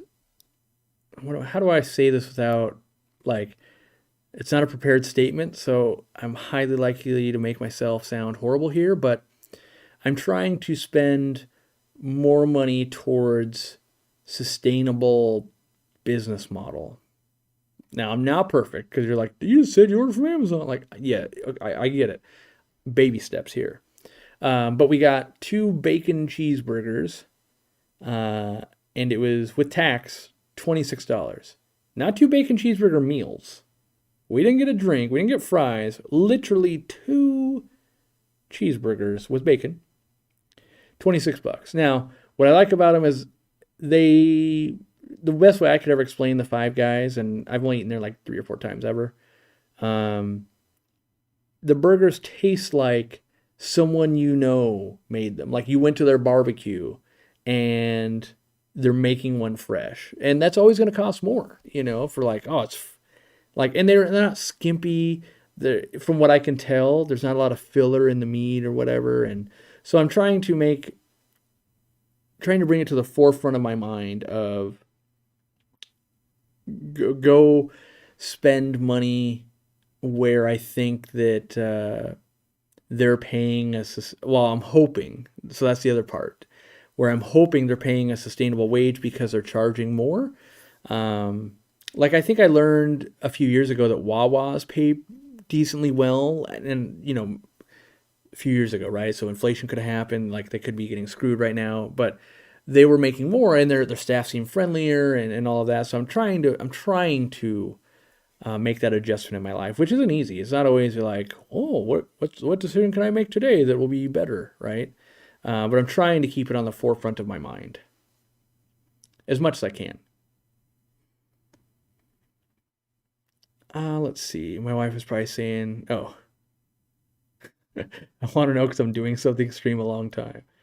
That can only be bad for me. If I'm going to keep streaming, I got to open the window. Like, it was really windy earlier, but it's hot in here. How hot is it?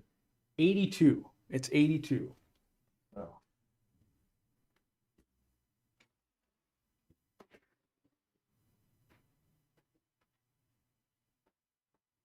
I was moving my desk. And so this is not plugged in, but I brought it in. So it's 82 degrees in here, 39% humidity, 715, that's off. And it tries to monitor air quality. And I feel like, I don't know, there's definitely been days where, like, they're spraying cow manure or something on crops and it smells bad, and then this number goes up to like a 14. And then it's not a frowny face, but it's just like a mediocre face.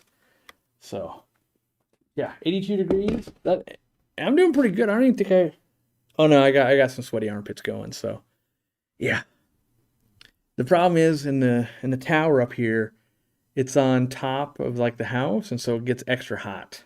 And I've got a AC unit, but I haven't lugged it up here because it hasn't been that hot yet. But 82, we're getting there. That's warm. I went to Five Guys in Atlanta, and the potatoes were, from my ex's wife's family farm. Say that 5 times fast. Oh, and it was from Royal City, Washington. Yeah. Suggestions for dealing with white mold on substrate? My guess is that's fungusing food. So I would say give it a gravel vac, watch for overfeeding. Now, it could be something else, but, would need more info. How do I gift a membership? In theory, click the money sign on. Oh wait, did you just do it? Oh, my wife's donating subs. Oh no. 10 more. Nice work. Ooh, well, no, I could. Okay. I was gonna say it'd be cool if you could get like a number, something next to your name for donated subs, and I was like, wait, that purely becomes like a pay to play vanity thing, and I was like, that doesn't really like that doesn't really promote the community, right? So now I don't want that feature. Thank you, Dorkula. I had to log back into my Google account and get on the laptop. My wife touches a laptop like once a month. It's only when something like is extra screwed up and we have to do that, where she's got to like pay a bill and mobile won't work. Got to see Murphy in person for the first time today. The camera doesn't do him any justice. Yeah, that dude is a loaf. Hoping the new big tank with the right lens and that kind of stuff, and Jimmy and I are gonna have to spend a lot of time trying to figure that out, because I don't know if you guys know a lot about cameras and stuff, but based on the lens, it can make like you probably see it in like your phone photos. Like, take a picture one way and your face will be too skinny proportionally, and then take another way to look correct. Like, we need to work on that with Murphy too, so that he will look proportionally correct, because the dude is a beast. He's big. Milestone, 7 months. King Chris, you're 11 months, buddy. Even more than you thought. See you later, Dan Molstad. We'll see you later, buddy. We didn't have AC in Pullman, Washington.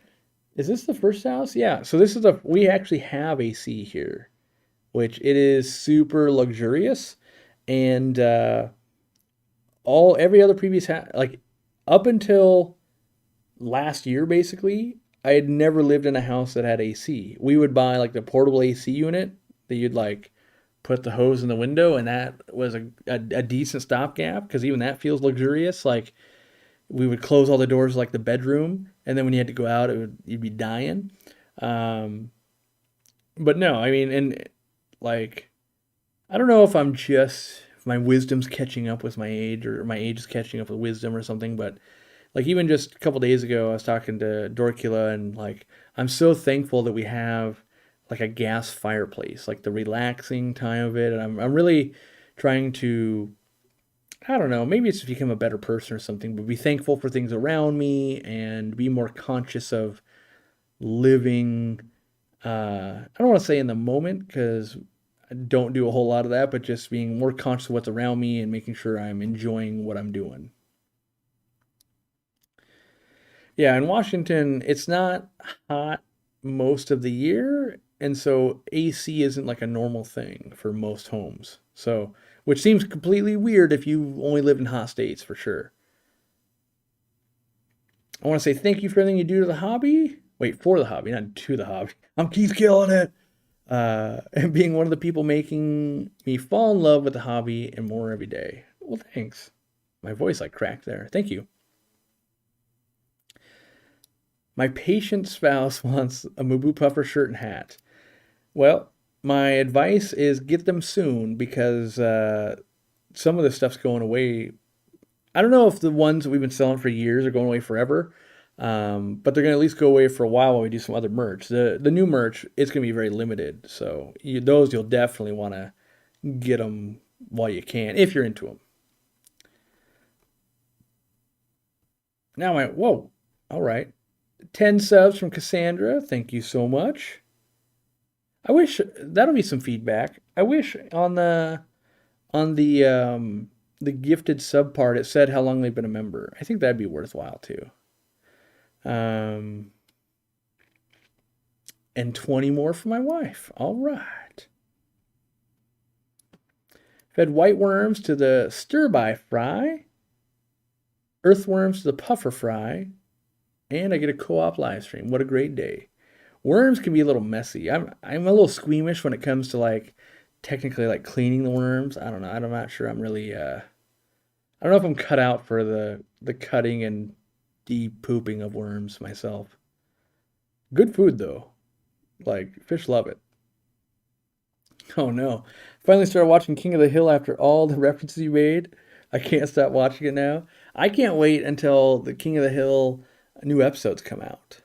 Um, but yes, I do love King of the Hill, and I don't know. I feel like it's kind of a wholesome show, and Hank Hill is pretty much as wholesome as you can get. Like, oh, I wish that was my neighbor, you know?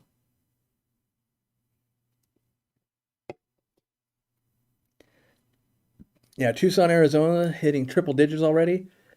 This is what makes my job hard. I'm so glad that we wrote code years ago that would detect what the temperature is for it being sent. Because before we had that code, it was like right now it's like May, and you're like, yeah, it's not too hot. And then you ship it and the customer be like, it's 4 billion degrees, don't you know that? And you're like, no, I didn't know that Alabama is like on fire right now. I don't know that. And so then we'd have to look up by zip code every time, and that was super slow. Um, and now it's all controlled with the app basically. So it takes an average of like how long it's going to take to get there. What's the average temperature going to be? Do we need to add heat packs? Do we need to add a liner to help keep it from heat? Like, good news is plants can get pretty hot. But the problem is once they go too hot, it's just, it's got to reship. So yeah, it's a difficult thing, and I'm surprised that more businesses don't have to contend with that. It's basically food companies and us, and maybe like houseplant companies now, but they weren't that big back then. New King of the Hill, yeah, I'm not crazy, right? Yeah, okay. My wife knows. King of the Hill and Futurama are both coming back. Yeah, that's what I thought.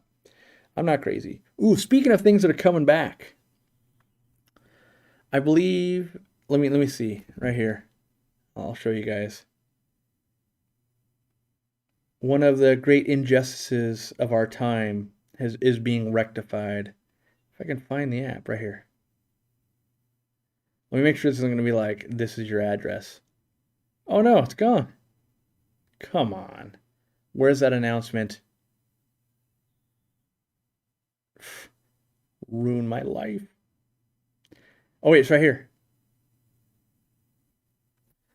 It says released in 1985, reunited in 2022. That's right. Let's see if it'll focus. The Mexican pizza coming back to Taco Bell. I honestly think we maybe have gone to Taco Bell once since they got rid of the Mexican pizza. Now, the Mexican pizza is not even like mind-blowingly good. It's just the thing that I will get when I go there. And you definitely have to put the creamy jalapeno sauce on it and get rid of those disgusting tomatoes. But if you have the app, which I just I was hearing rumors of the Mexican pizza coming back. And so I downloaded the app going, ooh, yeah, let me see. And then it wasn't there. And I was super disappointed. It was like 3 days ago. And I was telling Katie.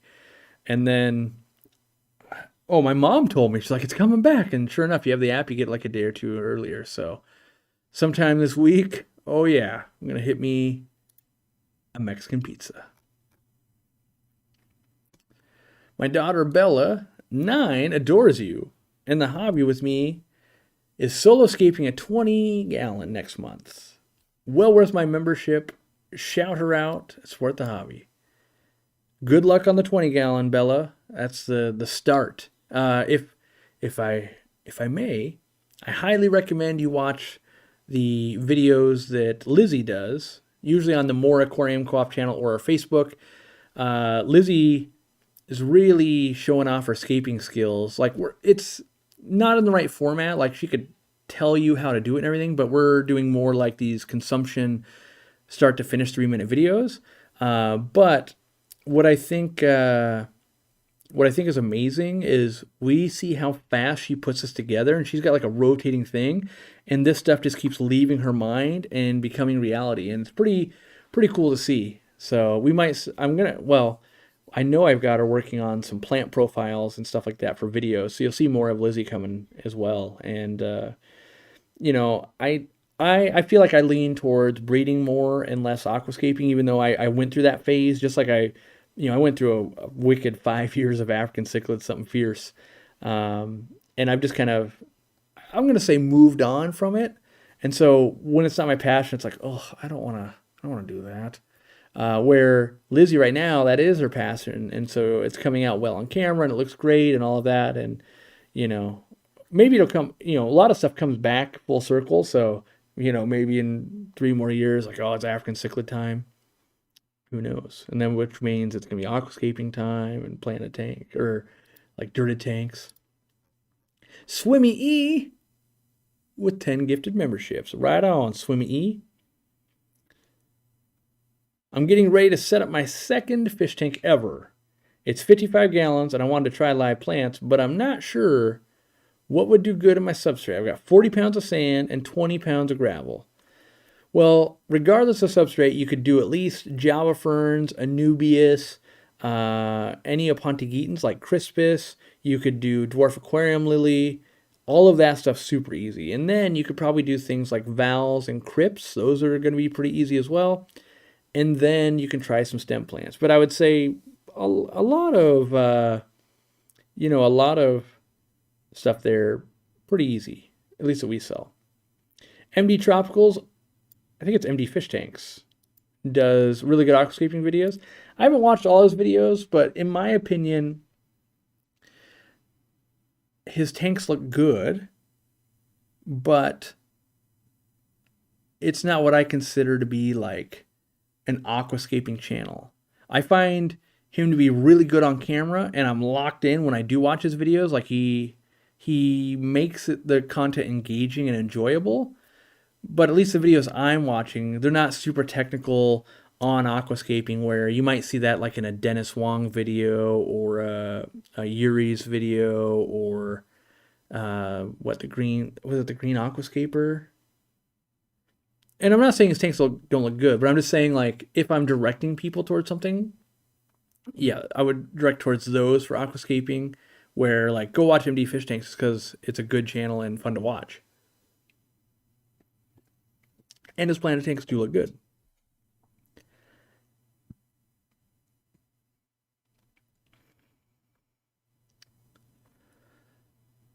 And Deborah says, thank you, Dorkula, for the gift. I had a really rough year. I was sick for 3 months in the ICU. Oof. I'm back and rehabilitating with my husband. We are avid fans of you and Corey's content. I like to hear those stories because I've always asked in my mind, like,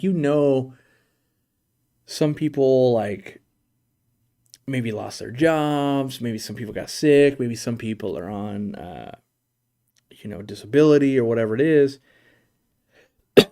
And in my mind, though, I see it as a failure. I'm like, why don't they want to be members? Like, I feel like every day I'm trying, what else can we do to give more value? Because I just want to make a great club. Like, that's just what I want to do. Money or no money, like a great club is a great idea, I think. And so getting those personal stories on why, though, it's like, well, yeah, if you're in the ICU, of course you're not going to become a member. Like, that somehow it makes me feel better to know I'm not failing that much. I'm like, oh, okay, that's a great reason to not be part of the club. That makes sense. Yeah. Did you ever think you'd get this far in life on tropical fish? And what do you advise as someone who just started? Um, it depends on when you ask me. If you asked me like 5 years ago, I'd be like, yes, I'm going to take over the world on tropical fish.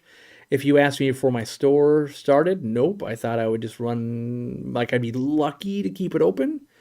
Um, and when I started actually keeping fish, no, not at all. I was bored of World of Warcraft, gaming with my buddies. I was at his house, nothing to do. So we decided we were going to start a fish tank. Or I was going to start a fish tank because he had a fish tank, 72-gallon bow front planted with lots of tetras. And from there, we were just like being bored. And, we were probably like waiting on a WoW expansion or something. And that's where I remember I spent like almost like $900 on my first setup, 65-gallon aquarium, bought a Python, bought the dual T8 light, bought a flue ball canister filter. Like it was, and $900 at the time was a crazy amount of money to me. I mean, it's still a lot of money now, but like 17 years ago or whatever it is, 16 years ago now, $900. I don't know what the inflation rate is where it is now, but it was a lot. Like it was definitely, my wife thought I was nuts because I was basically using up all my free money. And at the time, I would have been in debt still for my car. So instead of paying off my car, I set up a $900 fish tank, which is short of this outcome was a terrible idea. But, could have never known. It would have led to like, oh, it turns out breeding fish is amazing. I like doing that. Any tips for 4.0 ammonia out of the tap? I've got 2 5-gallon buckets with filters on them. For now, the water company is destroying me. So my advice is larger aquariums, smaller water changes. So right now, you've got a 5-gallon bucket, right? And it's got 4 parts per million ammonia in it. If you could dilute that down a ton, it would be less toxic, right? So if you change 5 gallons into a 50-gallon, you'd have 0.4 ammonia. And the whole goal is to get that number down low enough that in a decent amount of time, so let's say you put 0.4 in, right? So you put 5 gallons into your 55.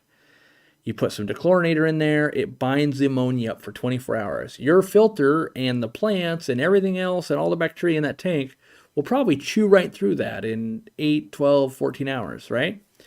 So that's what I would be doing. It gets much harder when you're like, I want to change 50% on a 5-gallon.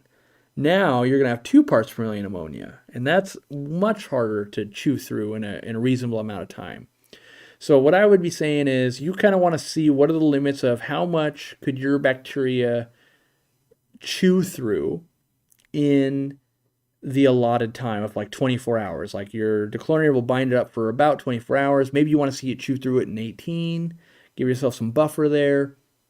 And so, but it's like anything, right? Over time, your bacteria will get better at eating ammonia. If there's always ammonia available, it's going to get better at eating it. But that's how I would address it, is going, okay, let's use bigger tanks, change lesser water, and dilute down a ton, because filtering ammonia out of 5-gallon buckets sounds like that's the fastest path to me not staying in the hobby, unfortunately. Thank you to Jessica Bryant for 5 gifted members. Thanks so much. I've been a member for 3 mo's. That's months. Happy to give back and spread the joy of this community. Really helped me during the long last 2 years. It's crazy. In business, like the years are getting shorter for me. But I can definitely see how it's been a long 2 years if you're stuck inside. But for me, like those 2 years, it was one fiasco after another of like different COVID requirements at work, different shipping problems, different shortages, and so because I stay so busy, time is kind of like just a blur. And in my mind, it doesn't seem like, oh, the last time I was at Interzoo. Oh my gosh, was that 2018? Like that was like 4 years ago now.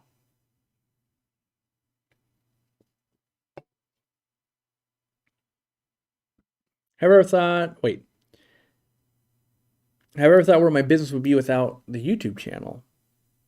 My guess is I would be um, just still a local mom and pop store. I would work in the store 6 days a week. Maybe by now I'd be down to 5 days a week. And I'd just be living a much more, I guess, modest life. My guess is I'd burn out from keeping fish at home because it would be such a grind at work. That's my guess. Part of that is like one of the reasons, I do miss the store a lot, but being away from the store, it allows me to enjoy fish at home more. I'm still not at a point where I was like 100% hobbyist. Like that was ultimate joy. Like that's 100%. Working at a store might be like, now I enjoy the hobby 40%.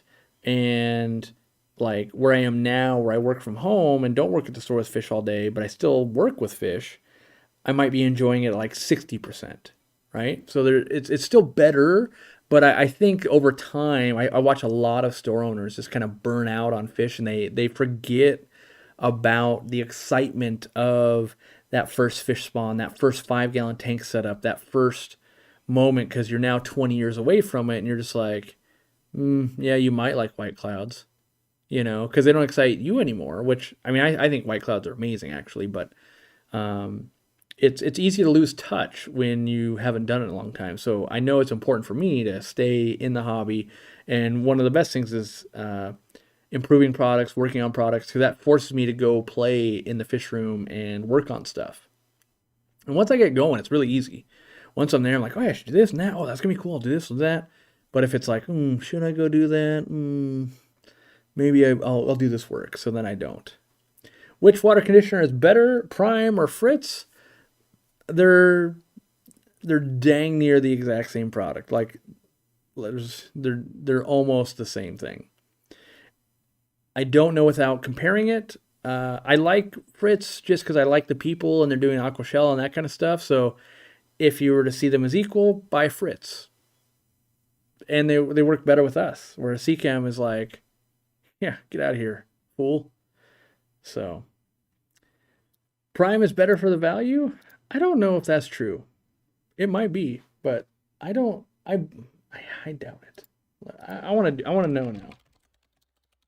We'll go by my website because I know that I'm selling both of them at the cheapest money I can. So at least I know it's apples to apples.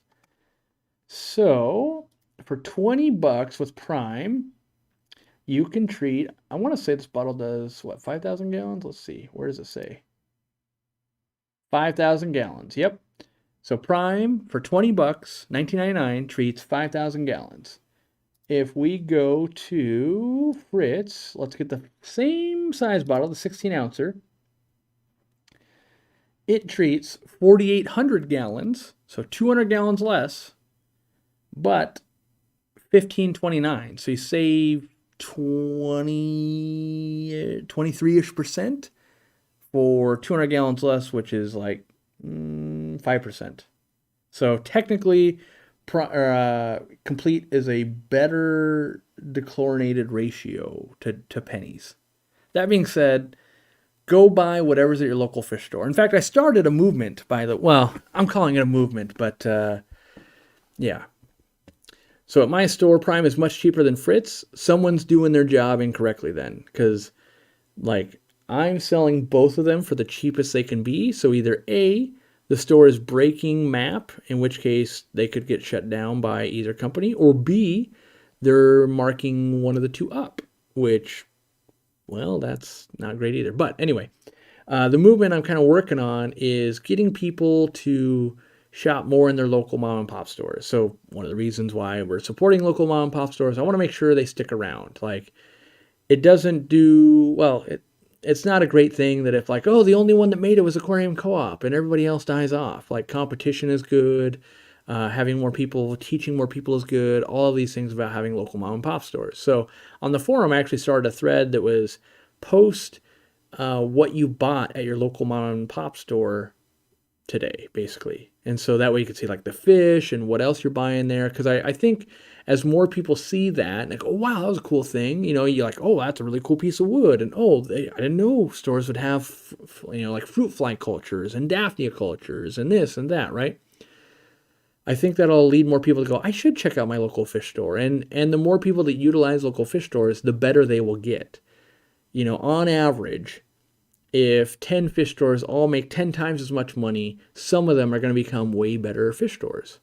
Some won't. Some will just be like, yeah, more profit. But in general, it'll be better for the hobby.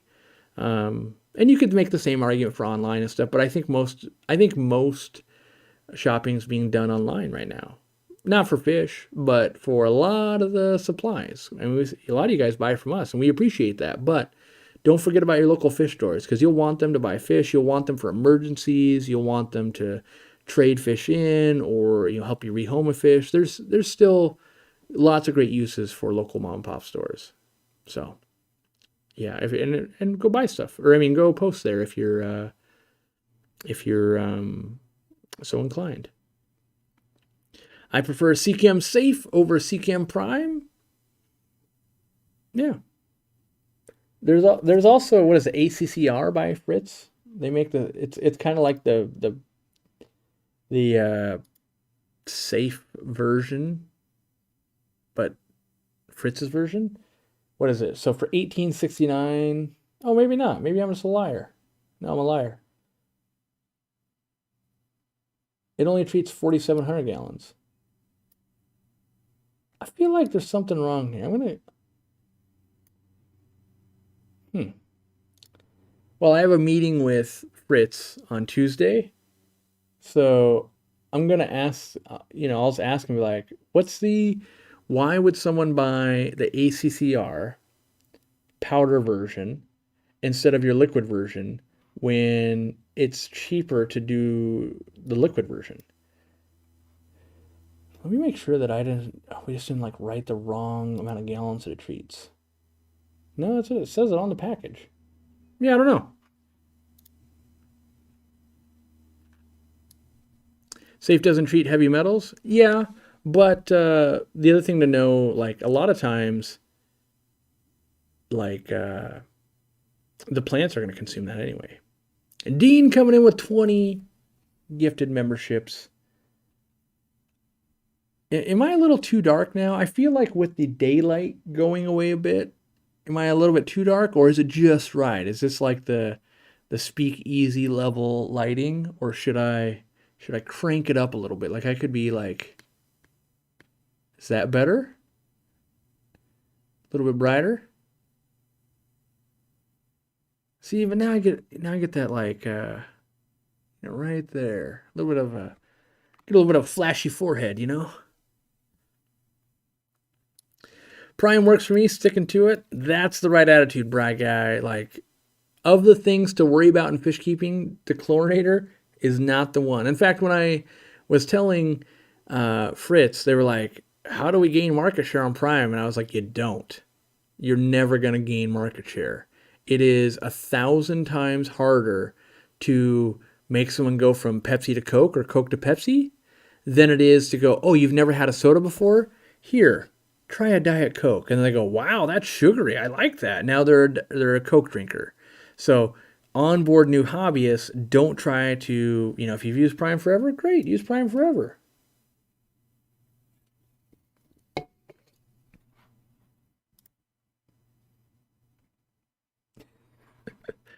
My wife just said, do you want to borrow my vampire cape to set the mood?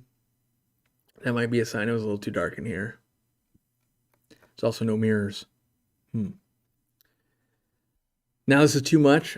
Yeah, I've thought this. See, I played with this like all day going, it's a little too much. That might be right. I don't know. Brand new lights. Got to play with them. This will be half my work week now. Click. What do I think about that? Click. No, click down. No, click up. Do you think it's worth it to send tanks on a pods type container for a cross-country move, or better to sell and buy new? I think if they're like 75 gallons and under, I would sell them off for like any amount of money and then buy new. Because, so imagine you've got like 75 gallon brand new. You might be able to find it for like 125 bucks. You might be able to sell it for 50. If you've already used that thing for 5 or 6 years, you're gonna lose out on like 75 bucks, but you'll get a brand new tank. And I love having a brand new tank, especially when you move, because now you know that it's not gonna break loose on you. By the way, I missed it earlier, and I wanted to make sure I come back to it. Regina Phalanges with the 5 gifted members. Thank you. I made the switch from the Prime to the Fritz because of the co-op pump. That's right. Yeah, I mean, I do like that, but you could put a pump on the Prime too. I've done it. Will Tozawa be jumping into the pond again for new members? You got to ask him. I mean, my guess is no. If he donated 20 himself, maybe he does. Maybe he's like, I'm looking for a swim. Here's some more. I look like I'm in a yurt. The hammock proves the point. That's right. I actually ordered a plug-in fireplace. I'm gonna set the mood with a fireplace. So originally when we bought this house, my plan that hasn't come to fruition because COVID, right? But the plan was to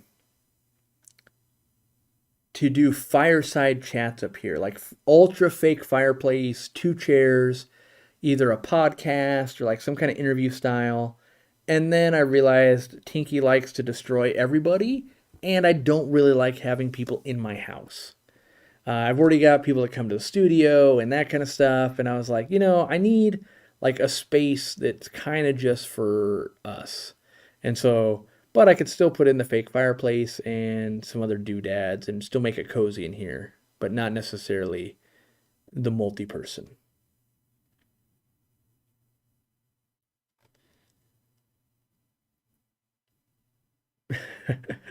That's right. That's my plug-in hammock back there. It rocks me. It's not true.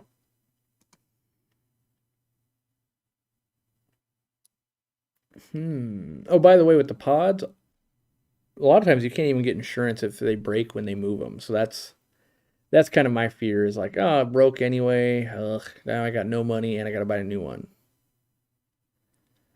Favorite fish shop in the world outside of mine? I feel like I have, and I don't know if it's because it's just the beginning of when I started travel, but I feel like I really, really enjoyed fish stores in Japan. I'm looking forward to going back, hopefully do some kind of collab or something. Maybe I should schedule that. I've been trying to think like, what else am I going to do this year?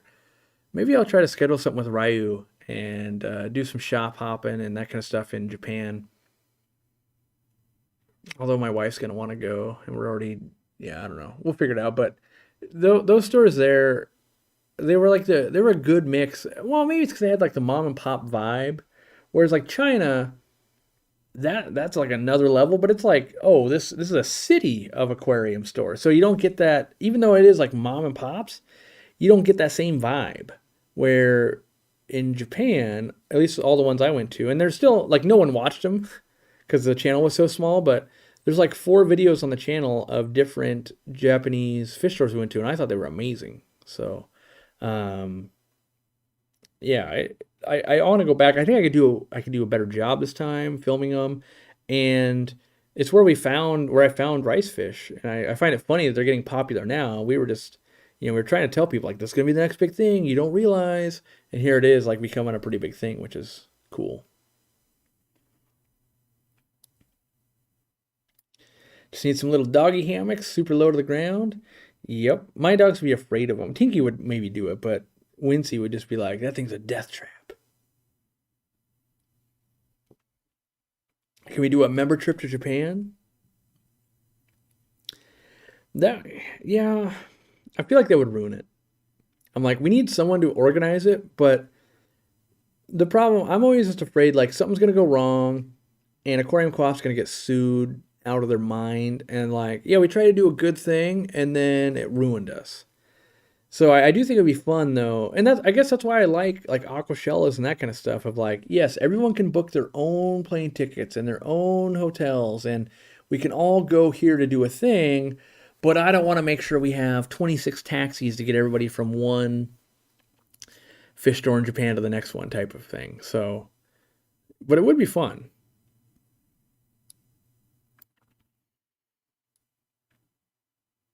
The live stream is still going. That's right.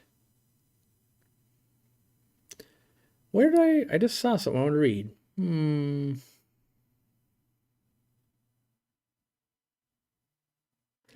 Did I ever get my fridge? I did, I guess, yeah. Was that delayed? I can't remember if that was delayed. Or we were having a hard time finding one, I think. Yeah, that one was solved pretty easy. The mower we did get, it's still a sticky mess. But yes, we did get it. It might end up going to my grandma's house now because the need for two mowers is pretty low. Like we are utilizing it, kind of, but we haven't used it to mow in a long time.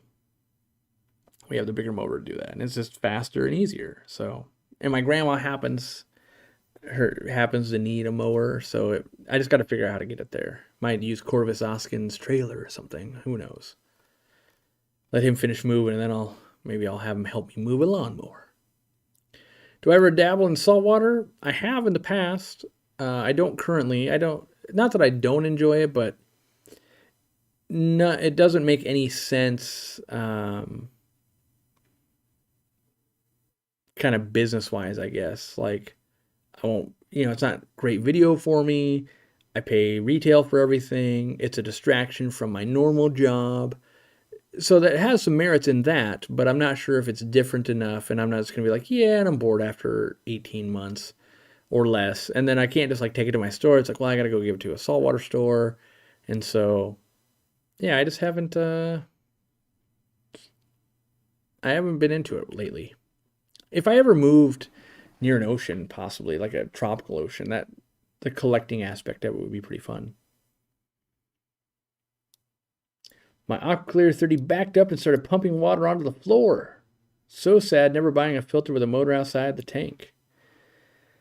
It's not good, but I also don't fault the filters necessarily. Like, properly set up, you angle them forward. Even if they were to back up, the water would go forward. But it's really easy. Like, I have to correct my own employees. Like, hey, someone knocked that thing and now it's on the wrong setting. It's leaning back. If that thing ever clogged up, it's going to overflow. So to get something where it's going to overflow, it's like, well, usually we neglect maintenance. Usually, not always, but usually we neglect maintenance. It's not set up to level towards the front of the tank. So the water, if it did back up, would go on the inside. So it's kind of two of those like, well, yeah, sure. The thing didn't work great after two different ways to fail, really. But I still like Aquaclears. Like, and again, that's my own bias of like, I just like them. And so it's probably one of those things that I'll always like them. Well, I'll like them until something gets really, really good. Had my Aquaclear dump water onto the floor twice now. Wow. Make sure, like, service announcement.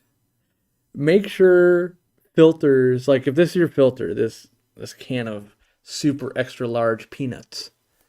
If this is your canister filter and it's hanging on the back of a tank, right? Here's the tank. If it's going like this, the minute it builds up, it's going to come out the back. So you need to make sure that it's like this. And one of the easiest ways, like a trick at the fish store, is always just put a piece of styrofoam here or something. Anything to make sure it's like this. Then no matter what, as that basket and everything rises, the water is going to go forward.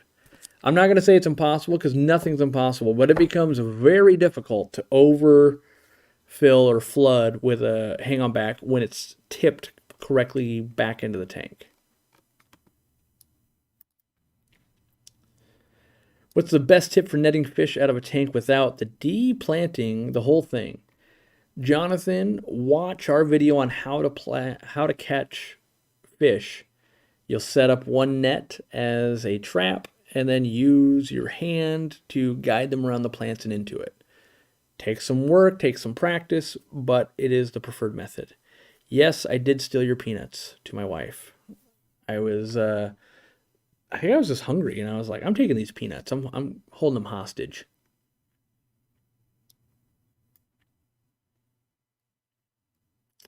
YouTube has allowed the Aquariumcoop channel to gift one membership to gift non-members. Dean purchased the membership. That's true. True that. I'm excited for the upcoming Carl Trochu talk. Do you still have some of his fish? I do. That's where I got the powder blue swordtails. And the fish that I really wanted from him, I lost. It was during the whole like getting ready to move and all that, which so let me tell the story of how Corey is not happy. When I went to move the first time, we bought our first house, I bought them off Aquabid. They were Hawaiian orange Variatus platies. Mind-blowingly cool. They were orange and metallic like flake. So good. Had another person take care of them and breed them in theory while I had to move. Well, that didn't go so well and they died. They've bred a lot of other fish, so it wasn't like, it was just like, dang, that sucks. Could never find them again. And then the closest thing, it still wasn't great. Well, that sounds wrong. What I mean, not great. It still wasn't that close to those because those were really good. Was Carl Trochu's, but he only had like three. I think he sent me like 2 boys and a girl. Well, maybe it's 2 pairs, but on the way, like 1 girl perished. So I was already like, oh. And then they were like down in a 29 in the old fish room. And as I was spending time breaking down the fish room and getting ready to move and managing all the stuff that had to be done here in the studio, like they petered out basically. I think I lost the 1 female. And so I don't have, those are the fish I want the most, and I don't have them. So maybe I'll harass him again next time I go back to Florida. Because he kind of spawns in waves where, like, when it's the right time, he spawns a bunch, and if it's the wrong time, he doesn't spawn. Doesn't pull any fry. So he's got an outdoor fish room. It's pretty rad. Which, by the way, there should be a, let me look. There should be a member-only video on Carl Trochu's fish room. Let me see if I can find it. It was like one of the early member-only videos because his fish room, it wasn't quite enough to make like a long, dedicated fish room tour.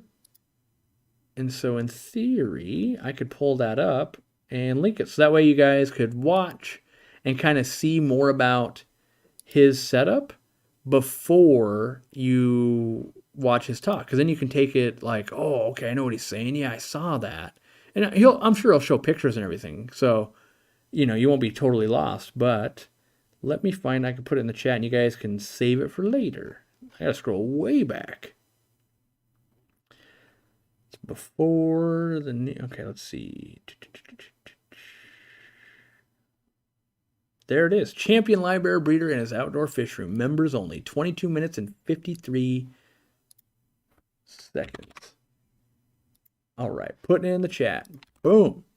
Save that for a watch later type of thing. Or, I mean, I guess you can watch it now. Hey, if you're done with the live stream, you're done.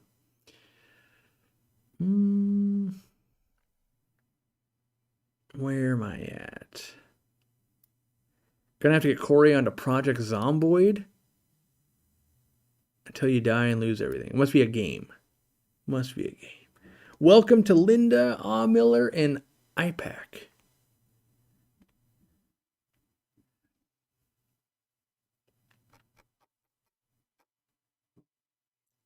Let's see. We're slowing down. Does this mean I should be ending? I'm not sure how it happened, but I think I got a membership. Well, welcome, Christy.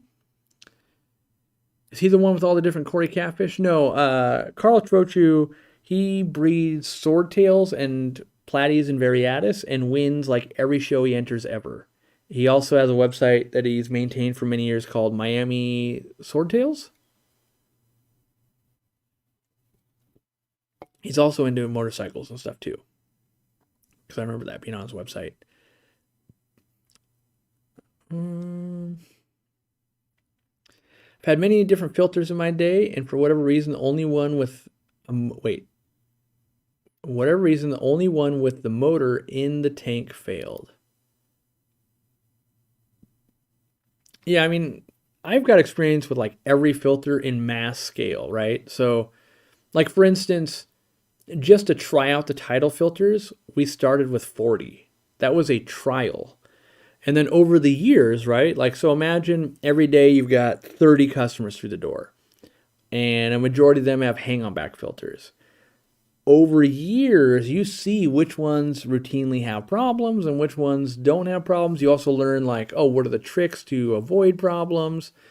And so that's, I've got like this huge sample of data, and that's why I just prefer Aqua Clears. But I actually really love Cascade hang-on-backs too. They're simple, no frills to them. I also really love the Tetra Legacy hang-on-back. And any hang-on-back in a pinch is good. Like, oh, tidal filters are free? Okay. Like anything will work. It's just, well, to be fair, I kind of don't like the tidal one because you'd have to modify the stupid surface skimmer. But yes, technically even that, like you could work around it.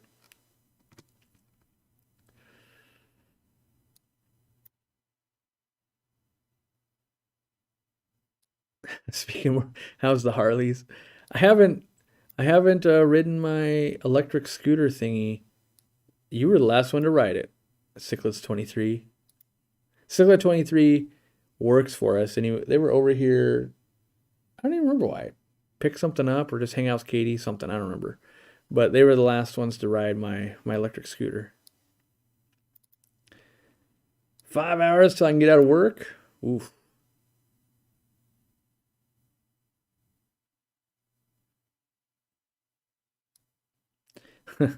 I hate the title because of the surface skimmer. Yep.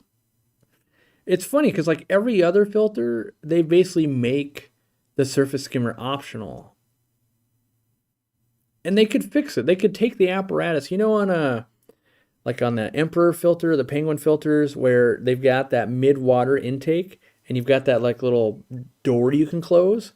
They just need to add that to if you added that to the titles, they would fix one of their problems. Like it's not, and that's what really bothers me is like with us, if we knew that was a flaw with our thing, within the next couple of years, because you got to sell through the ones you had made, you would R&D, right? You would R&D and fix the problem, and then the next version would fix it. But that's what I hate about most companies. They never like, oh, that product's done.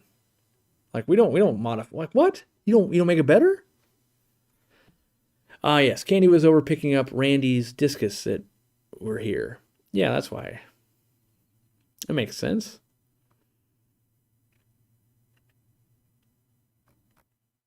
What heater would you recommend for a 265-gallon tank, and how many? Well, just so happens, I would recommend the Aquariumcoop heater right here, 100 watts. I would probably rock 2 of these things.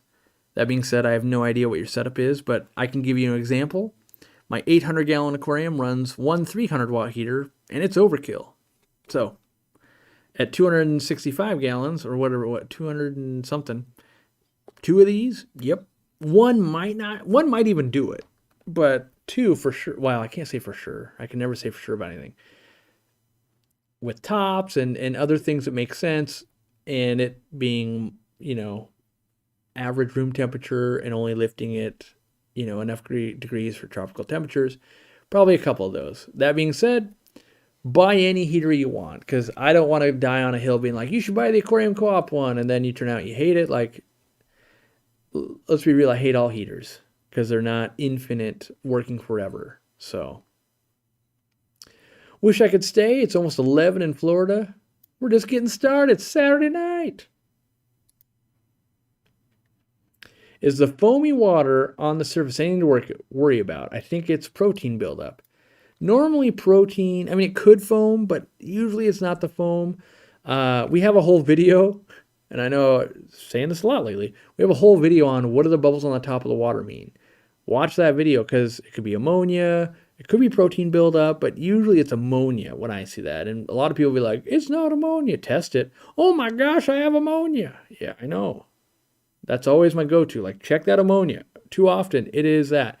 Could also be some kind of contaminant got in there. Meds can do it sometimes. There are reasons, but that ammonia one sneaks up on people. It's Saturday night and we want that NERM party. That's right. That's the thing. I've been thinking on that for a long time, and I can't figure out how to pull that off. Like, you can't do watch parties on YouTube, like as in, like we couldn't all watch a movie or something. But that's the idea I've had of like, how do we make it so people could hang out? Like, yeah, there's this chat here, but I feel like there has to be some auditory thing so that you're like listening in, you're part of it, almost like radio or something. And then you're like, yeah, I chimed in, then I had to go do stuff. I'm back 2 hours later. Hey, you guys still going? I want to develop that experience, but I haven't figured out a good way to do it yet. Just means usually it takes more time of like a feature will come out or a thing will happen. Like, oh yeah, that'd be great. Like I know there's some websites out there where like everybody can kind of watch the same Netflix thing at the same time. Like maybe that's a thing. And yeah, so someone's saying Discord. Yeah, but you still need a visual. Like I don't want to listen to how many people are here. I don't want to listen to 944 nerds talk about fish because people are going to be talking over each other. Yeah, we can do Zoom. No, that's a terrible experience. Like if you've ever been in any business meeting where you've got like more than 6 people, it's a train wreck. Where's that train wreck emoji? We need people can type, but the audio, right? That has to be a uniform experience. Whether it's audio and visual, so you're watching something and hearing something, or just hearing something, that's got to be really dialed in and low key. And then there's like got to be a chat or something like that. Yeah, hosting like watch parties. Yeah, but it also has to be legal too, right? And also everything's got to sync up, which Discord can sync up. But, I got to make sure that we're also not like, check it out, everybody. I'm going to sneak and everybody can watch this movie. And then like, oh, that's not good. So, but yes, we're thinking you can mute everyone. Well, sure. But if I'm going to mute everyone, why not just go be in someone else's aquatic Discord? Like there's probably over 100 of them. Go be in one of those.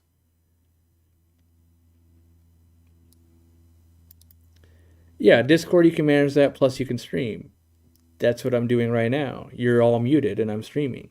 Like this is when you're rolling things out. So imagine you have to roll out something for 800,000 people. How many years does Candy want to sit in email trying to troubleshoot that someone doesn't know what Discord is, their microphone's not working, this thing's broken, blah, blah, blah, where we have that working on YouTube right now. So the ultimate goal is mostly keeping it on YouTube and abiding by rules. Second to that would be bringing it off of YouTube somehow, but it would really have to have some upsides. And I'm not saying that Discord doesn't. There are upsides. I'm just not sure the upsides negate like hiring another customer service rep to field that. That's, you know, I think most people are like, oh, well, if it was going to cost $6,000 a month, it ain't worth that. 5 gifted memberships from Harmony Smith. Boom, coming in. We have this long. When I run out of this Diet Coke, we're gonna have to make some hard decisions. My name is Evan, and I was wondering how I can keep my platies happy and healthy. Here's my advice. Buy the best quality food you can get your hands on that makes sense for you to afford.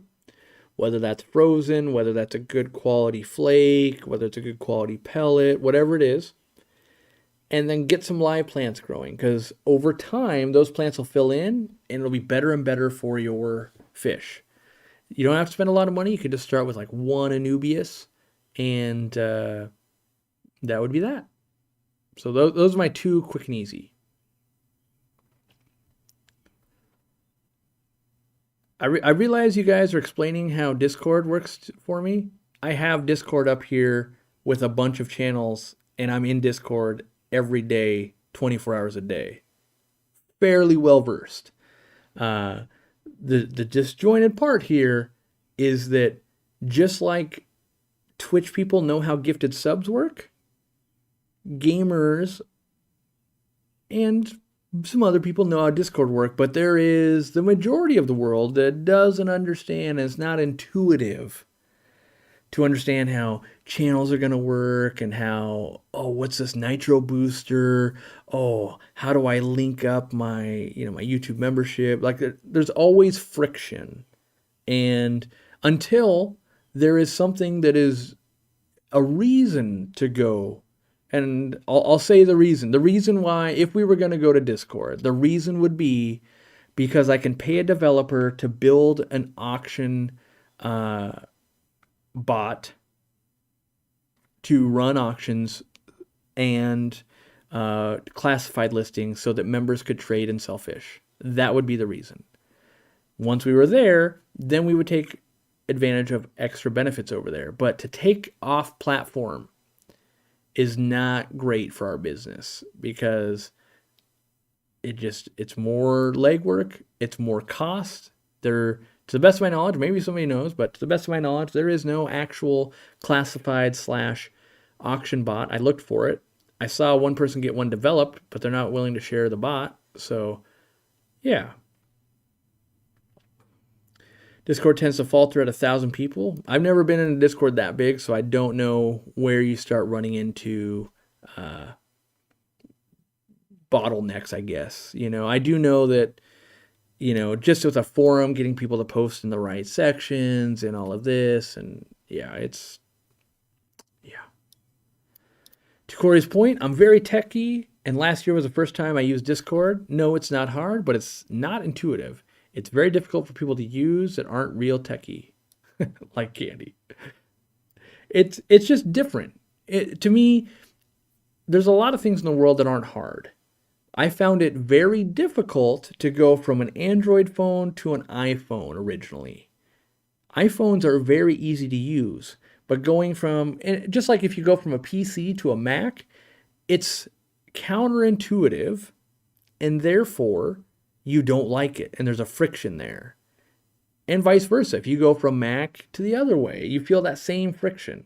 And so putting your paying customers and fans, stuff like that, through those frictions, through attrition, you will lose people.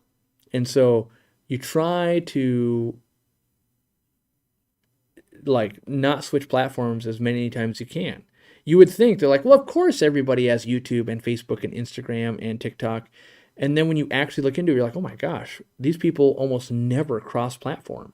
It's not that you don't have one, it's that you don't use it. You might be like, oh, you watch 80 hours of YouTube a week. You spent an hour and 6 minutes on Instagram. Of course you missed everything.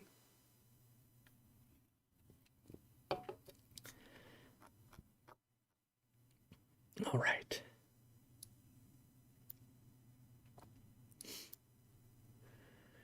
Welcome, Mike Brinkley. And welcome back, Annie Snyder. What about releasing YouTube premieres with videos or even compilations of multiple videos on a subject long enough for us to hang and chat. So I have considered that a little bit. The problem, I think, and I don't know this because I haven't run the test, but I believe the problems will be that will really skew the YouTube algorithm. And no one wants to hear about the YouTube algorithm, but imagine it's a backbone of at least one of my businesses, which is YouTube. If we anger that, if videos don't make it to you guys anymore because of that, that would be bad, right? And so a lot of people, there'd be people that wouldn't click, or you got to pick the right time. Like people, and we have it happen. Live streams already are not good for me. Well, for the channel. Basically, the people are like, oh, gotta go. Like that hurts the retention time. And so it's not good. It actually hurts us. But the interaction and the fun I have outweighs that. Now, we could also make that same case of maybe premieres would be that way too, but I'd have to do a lot of work, figure out the compilation, figure out the working format, and do all of those things.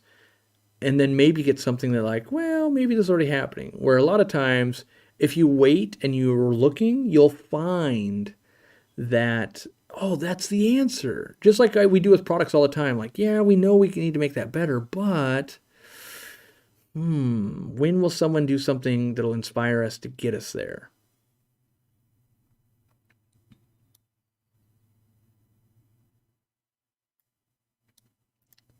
Yeah, I'm in so many Discord chats I can't join anymore. Yeah, I mute every single Discord I'm in, and I purely only go there when I want to be there. Like Discord is absolutely amazing in so many ways and absolutely terrible in so many ways. Like if it was truly mainstream, it would be the social media platform we'd all be on. And it basically is a social media platform the way it's basically like the social media platform for Twitch people. It gets used a lot outside of that. It's very useful. I know people that are like, oh, my family gets together and it's great for calling all around the world. And there is so many benefits to it, but it's just not mainstream ready.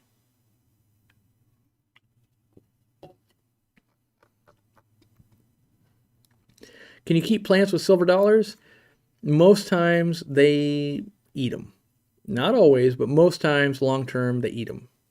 So unless you've got money you don't mind losing or trimmings for another tank, I wouldn't chance it too much.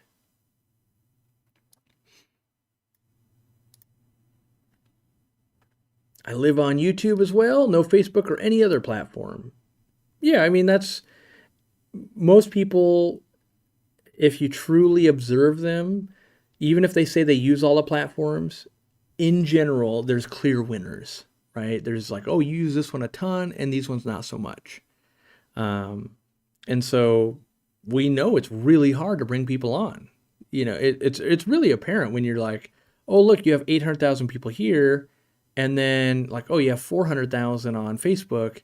And I can go talk to Facebook people and be like, you have a YouTube channel? That's crazy, right? They don't even know. So much so that in my own retail store, people all the time, there's local people and they're like, oh, you're online? Yeah, I don't know.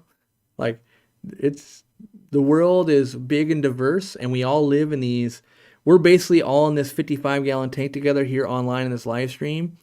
And we assume that everybody else is here with us, not knowing that like we're one tank in a fish room of millions of tanks. That's really what's going on. Our brains, we just see what's around us and we assume instead of going, oh, you take the bird's eye view. What is going on?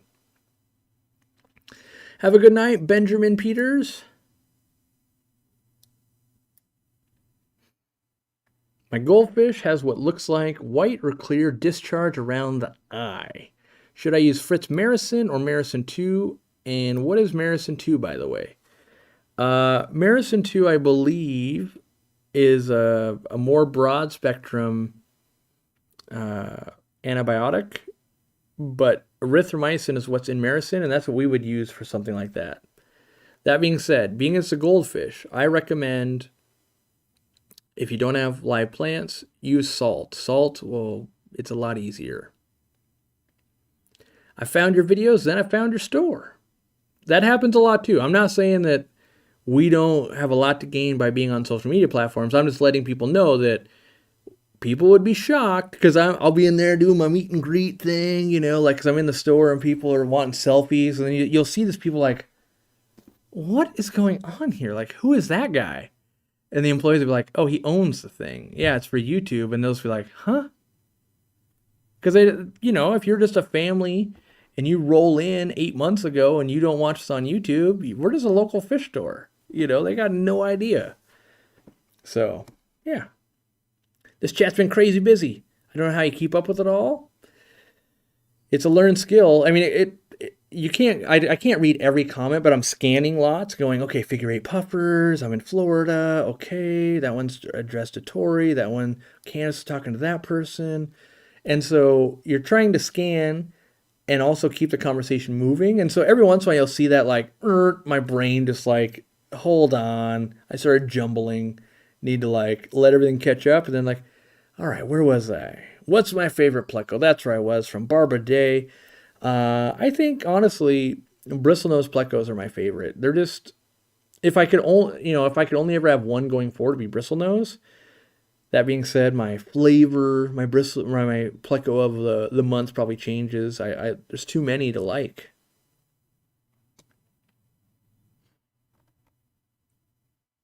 I have a nerite snail whose shell is kind of damaged from the pet store. I've added calcium in my tank. My GH is roughly 500. You probably got cut off. Your question is probably, will it get better? Usually you can't repair. What is Maricin Oxy? I have to look, but I believe Maricin Oxy is... throat is getting scratchy.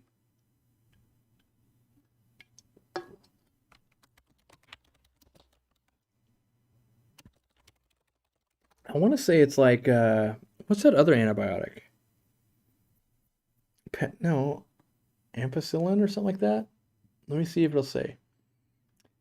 Well, yes, it's got sodium chloride in it. Salt, that's going to be most of it. But what is the other thing? It's got... what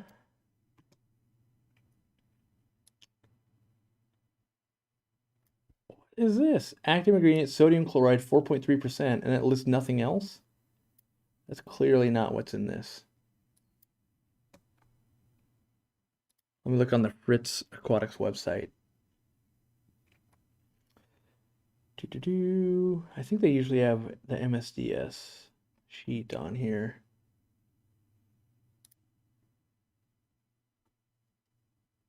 Interesting. Is Maricin Oxy safe for plants? Generally safe for plants. Some more sensitive or finer leaf species may show yellowing during the treatment. Okay, SDS, maybe that'll have it. The SDS, tell me the chemicals. It takes a little while to find this stuff. I wish it was a little more. Chloride solution, chloride solution.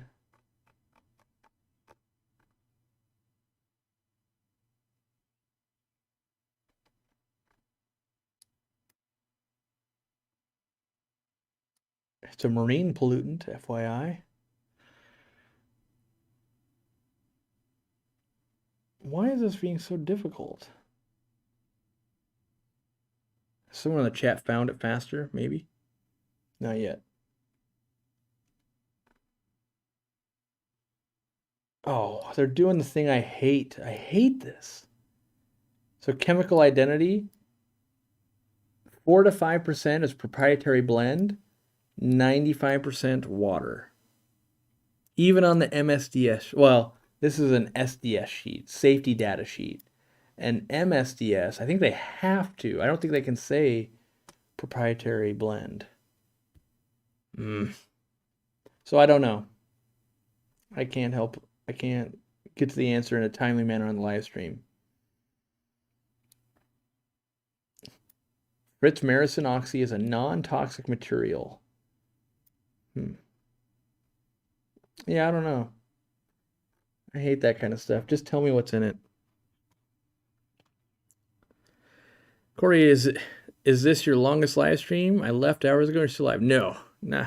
My longest is at least 8. I used to do those on holidays, and the longest ever I think was the one was a few days, and that was the turtles hatching. Although it was watching the turtle, so it wasn't like me in front of it. I was in the chat the whole time, but I would come on screen every once in a while. I just got tickets to Aqua Shell in Dallas, and I'm so excited. Yes, early August, I think, right? I'll be there.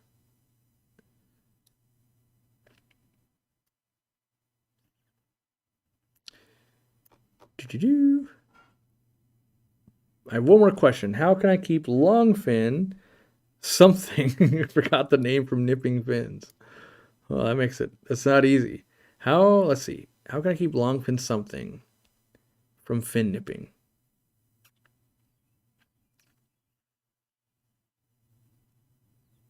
Feed them really well and put some live plants in, line of sight blocks, but without knowing the fish, like that's literally like, what do you think about eating? Oh, I can't remember the name of the food. Do you like it? Like, we're missing the critical key piece there.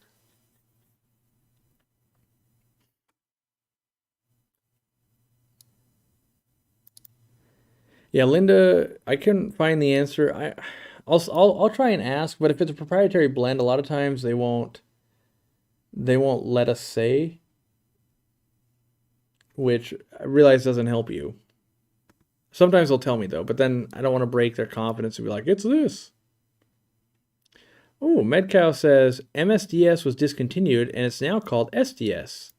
Same sheet and information. Good to know. I wasn't aware that we dropped an M. How's the new store coming? I can't wait to see it. Will you announce when it's opening? Oh, you better believe that. One of the guys at the store said September maybe.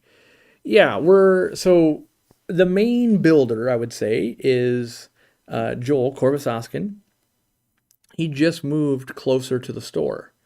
And so he was working 3 days a week. We might be able to go up to 5 days a week, which might speed up the timeline, but we can hit a million roadblocks. So when I get back from Europe, Dean and I are going to start working on the 1450 gallon. We got to start working on filtration, got to start working on backgrounds, got to start working on hiding airlines and drilling bulkheads. And yeah, did we get bulkheads in yet? I wonder if that's a thing. Let me see.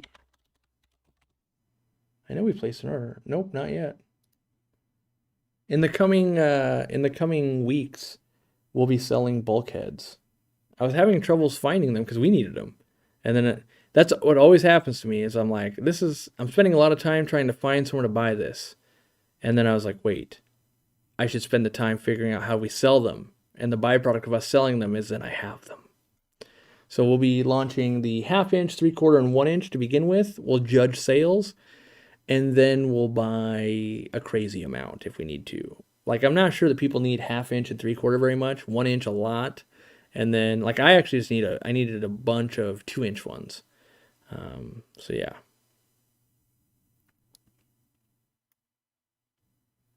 When's the next store meetup? Most likely in that September range when we do the store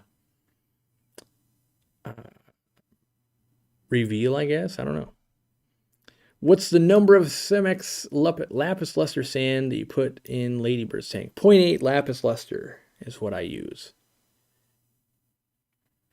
There's different grain size. 0.8 is the one that's a sweet spot I like.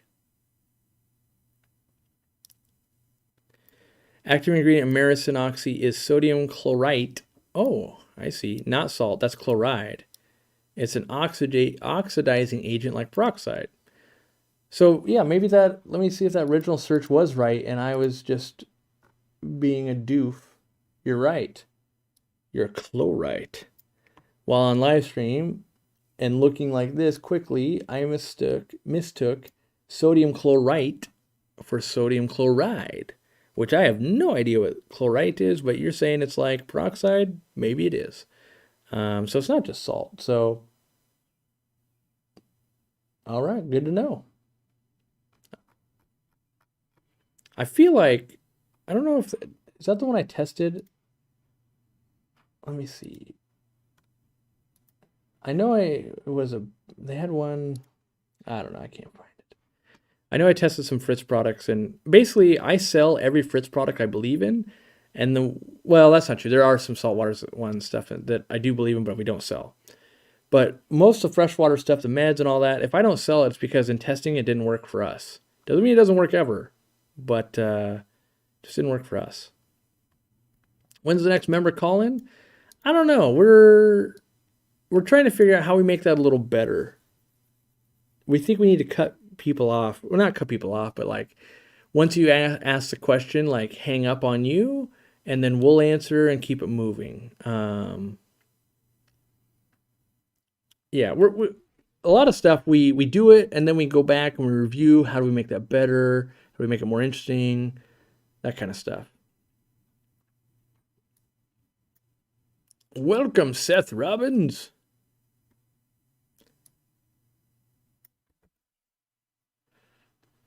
I do have wait. Oh, I do have many plants in with the goldfish. Should I pull her out and do a salt bath? I'm not a fan of salt baths myself. I just don't do them. Or just set up a 10-gallon add salt. So when I'm doing it, I like to do it for like 1 to 3 months. A real long time, let them get healthy, feed them a bunch, get them just super robust before I put them back without salt. Being that you have a bunch of plants, what I would do is I would post to the forum a good picture of the stuff that's around the goldfish eye. And if it looks more fungal, I would use Icax. If it looks more bacterial, I would use Maricin. Any new videos of Elmer coming up soon? Maybe. Basically, I'm not filming anything in the fish room. I'm just working a ton. And I want it to be like this, for lack of a better term, like a new big reveal or something. Because I'm redoing like 3 tanks we're working on actively. A 40 breeder, the 230 with Elmer, and the 800 gallon. And they've been replanted. They've got new decorations. They've got, all new stuff about them, change lighting. And I'm wanting stuff to grow in and then just to bring it back and people are like, wow, okay, yeah, you can do a thing. It's not horrible. Instead of the videos of like incrementally, slowly changing. Because what we can get done in a day is a lot compared to when we got to film it, not much at all. So I'm trying to like catch up and get ahead, and filming it is the opposite of that for us. Could I keep a peacock eel with Congo tetras or neon rainbows in a 45 gallon? Yes, I think you do just fine. I'm out of my drinks. Oh no. How long have we been going? All right, 8 more minutes. I'm calling. That'll be 3 hours. Is there any way customers and members can assist? That's probably in relation to something else. Or are you just asking in general, like with the business? The biggest things that people can actually do is tell other people about Aquariumcoop, share the content, watch videos, like actually watch them. And like most people will just choose what they think are interesting. But if you're really trying to make a difference, watching all of our videos really does, like it tells the algorithm like, hey, because what the algorithm does, like, ooh, well, if Elliot Simpson likes these videos, who else like Elliot Simpson in our algorithm? Okay, show the videos to them. So each one person can actually make a difference that way. Being active on the forum and in general, trying to be just a steward of the hobby and positivity. Like that goes a long way. Like we've all been there having a bad day at work and you have a great customer or someone writes you a good email or something like that. Imagine that just happens in real life. Like if you're like, oh, I love your shirt, or oh yeah, your car, or whatever. Like people feel better for that. So making active, efforts to do that, I think goes a long way just in life in general. What's up from Tampa? And hope to see you back down in Florida soon. Nice. Would love to go fish and taco collecting. I do. I think that's funny, taco collecting. When will I be in Florida next? I don't know. I feel like I end up going to Florida like 2 or 3 times a year and never like I don't go like, yeah, I better get back to Florida because I always know like something's gonna drag me back to Florida anyway. So usually someone just says, yeah, you got to come for this thing. Like, all right, for sure, probably well, not for sure, but Aquashella next year. They'll be in Florida. I'm sure I'll go to that probably.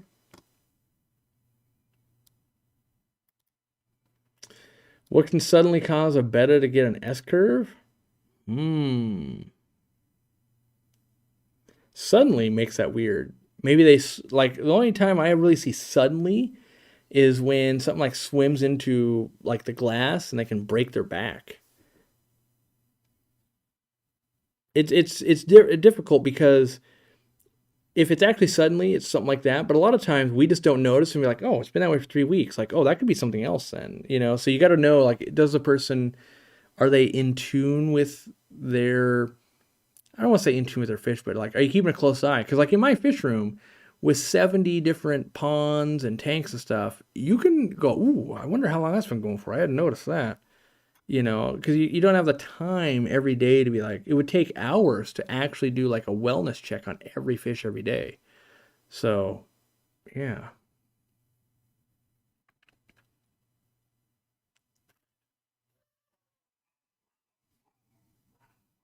I set up a 15 gallon in the office and it grew a white ring growth. It looks like the rings on a tree, but it's flush on the glass and not fuzzy.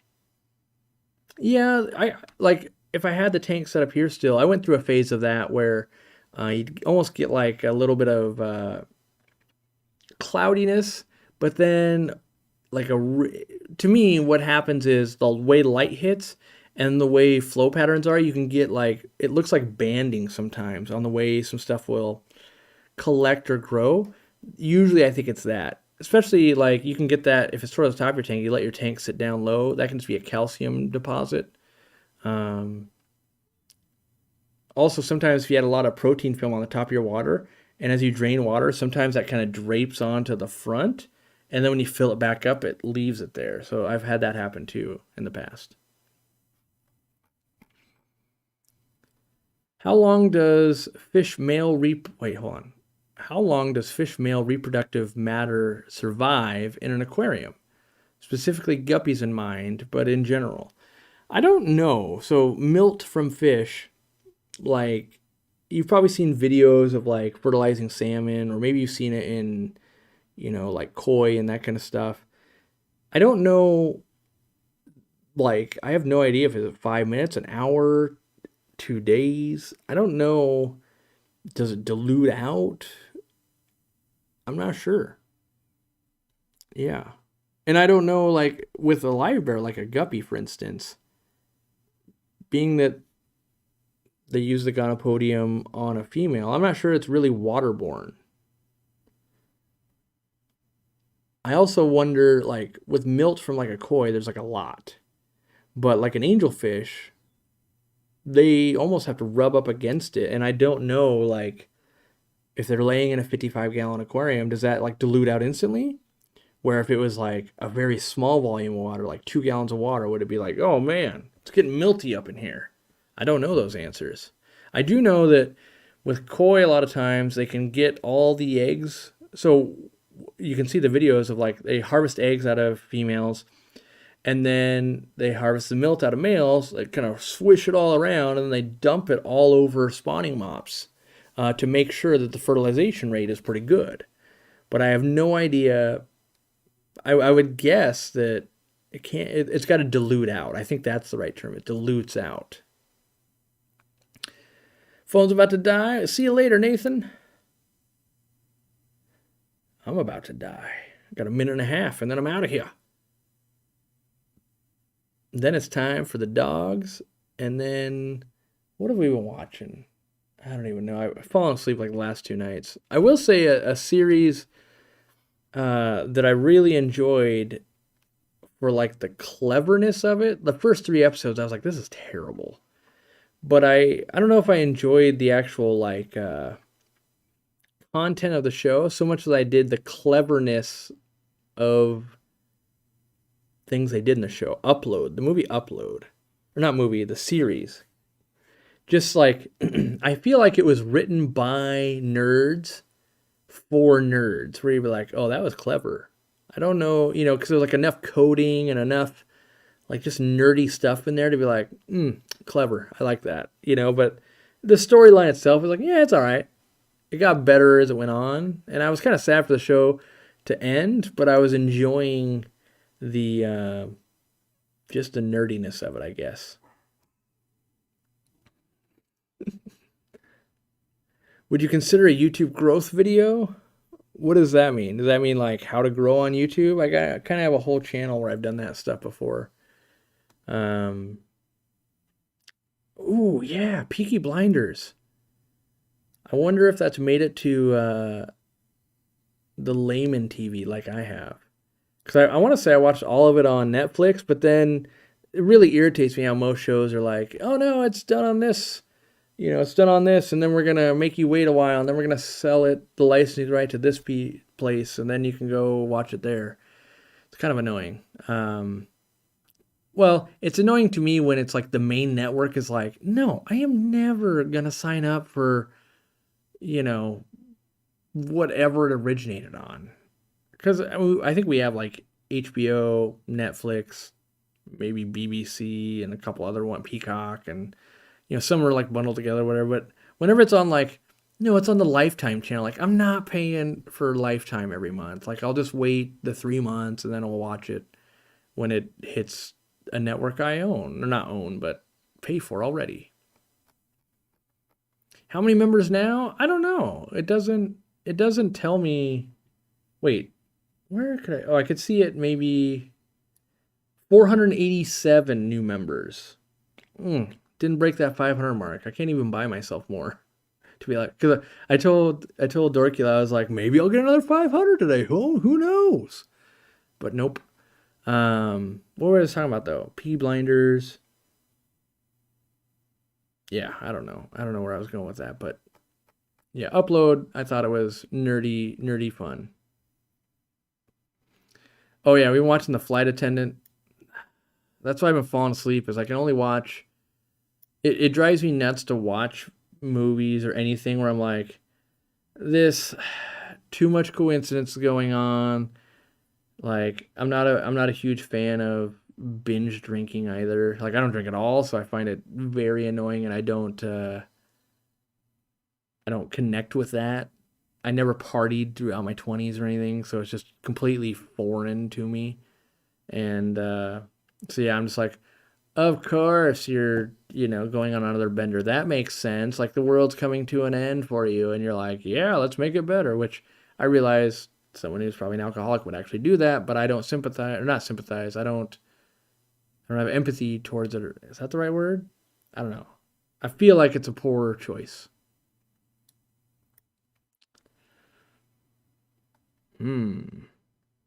Yeah, I don't like supernatural stuff. That's true. Well, yeah, I like orcs and goblins and war stuff. When it becomes futuristic, supernatural type stuff, it's got to be the right, like, well, to be fair, I guess I like Stranger Things, but I feel like maybe that was done so well that it does better, but like I'm going to lose half of my people right now. I don't like Star Wars. I'm not even a huge. I like Star Trek in the fact that it's kind of like old and it's kind of like I can watch in the background, but I wouldn't actively become like a Trekkie. So that's why I can do Saturday Night Lives. That's true. I'm not out drinking. I have no desire to be that party animal. This is as wild as I get right here. Kyle Morrison coming in with the 5 gifted subs, putting us at 489. Were we just at 487? No, wait, 492. Whoa, it literally will update it like one by one. It's like a ticker. Tick, tick, tick. Yes, my wife is correcting me that Supernatural is a specific show. I know. And then I rolled it into, in general, Supernatural stuff. Have I played Elden Ring? I haven't. I'm probably the only nerd on the planet that hasn't played Elden Ring. I didn't play Lost Ark either.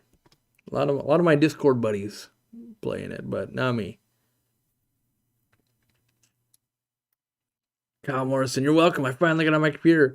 My favorite part is like it's almost more of a barrier for people to get on their laptop or their desktop than it is to like pay the $25, right? I've been there too, like, ugh. How many times have you guys, this would be an interesting poll I should do.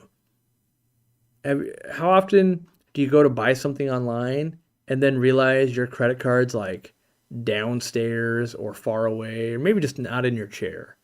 And you're like, yep, gonna check out with PayPal because I could not be bothered to get my credit card. Yeah. Forgive me for not being a sci-fi freak. Oh, wait, geek, not even freak, but geek. Oh, man. Yeah. That's, yeah, I don't know why. I don't know why I can't. Well, I shouldn't say can't. I don't know why I don't get into it. I mean, I will say about the only thing I did like in the sci-fi world is Jar Jar. I mean, that is hilarious. I usually listen while I'm wait to live while I'm working around the house. I wish with these live streams somehow I was also getting stuff done because it feels like I kind of just hit a time warp of like, whoa, when I went live, it was five something, and now it's like, oh man, it's gonna be dark here soon. Cassandra Patel coming in with 10 gifted mems. I'm already shortening. Look at that. I was gonna say subs, and then I replaced subs with mems. Oh man. Pretty soon, and I'll just be down to like grunts. 502 achievement unlocked. Oh. Oh, are we supposed to? Maybe one day I'll show you my Jar Jar poster. That'd be pretty good. Shout out from Vancouver, Washington. Thank you for all the knowledge. I mean, Jar Jar was just a good time in my life. Jar Jar with some Limp Bizkit playing in the background. I don't know if there's ever going to be better days.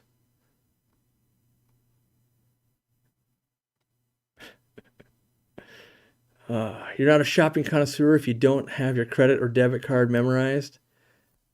To be fair, my credit cards used to get compromised a lot, the business cards, and then I have a bunch. Like right here, I have 1, 2, 3, 4. I have 5. And well, they're not all credit cards. Like right now, I have a business debit card I have to carry in case I need cash, and then I have the actual credit card that we charge like everything to, and then I've got like a Costco credit card, my American Express, and my debit card. And some of them, like I've got like I have another credit card over here. It's the American Express for Delta because it makes sense because I travel so much. Like it's, I want everything. I want everything to run just like on one card. I so badly have been waiting patiently for the last 5 years for the programmable credit cards to not suck. I want one where like, oh yeah, I click the button or my phone and just be like, yeah, make this card I'm about to hand this person, make it be the business card, make it be my personal card. Like I hate carrying a wallet. This already is way too big. I loved when I was able to live out of my like a sleeve on the phone that would carry just my license and a credit card. Loved it. Now I got to carry a whole thingy.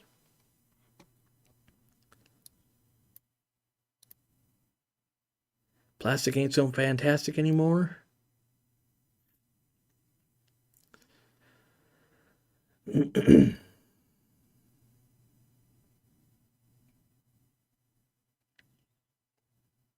Yeah, I think we're hitting the end on the Friday night or Saturday night. It's not even time warp. Yeah. Would you say that backgrounds make a tank look better? I'm going to do a whole video on this. 100% yes. It doesn't have to be a 3D background, but like in my opinion, a black background is is the winner most of the time for most tanks. I'm gonna do a video where I want to show a bunch of different tanks that, like, with a background, without a background, different colored backgrounds, pros and cons, and things like that. Because I think, you know, what kind of kills my soul a little bit is when I'm helping people, um, like with sick fish and all that, and their tank just looks, to me, terrible. Where I'm like, oh, you can see all the equipment, you can see the wires, you can see the algae, the white wall behind it. I'm dying inside.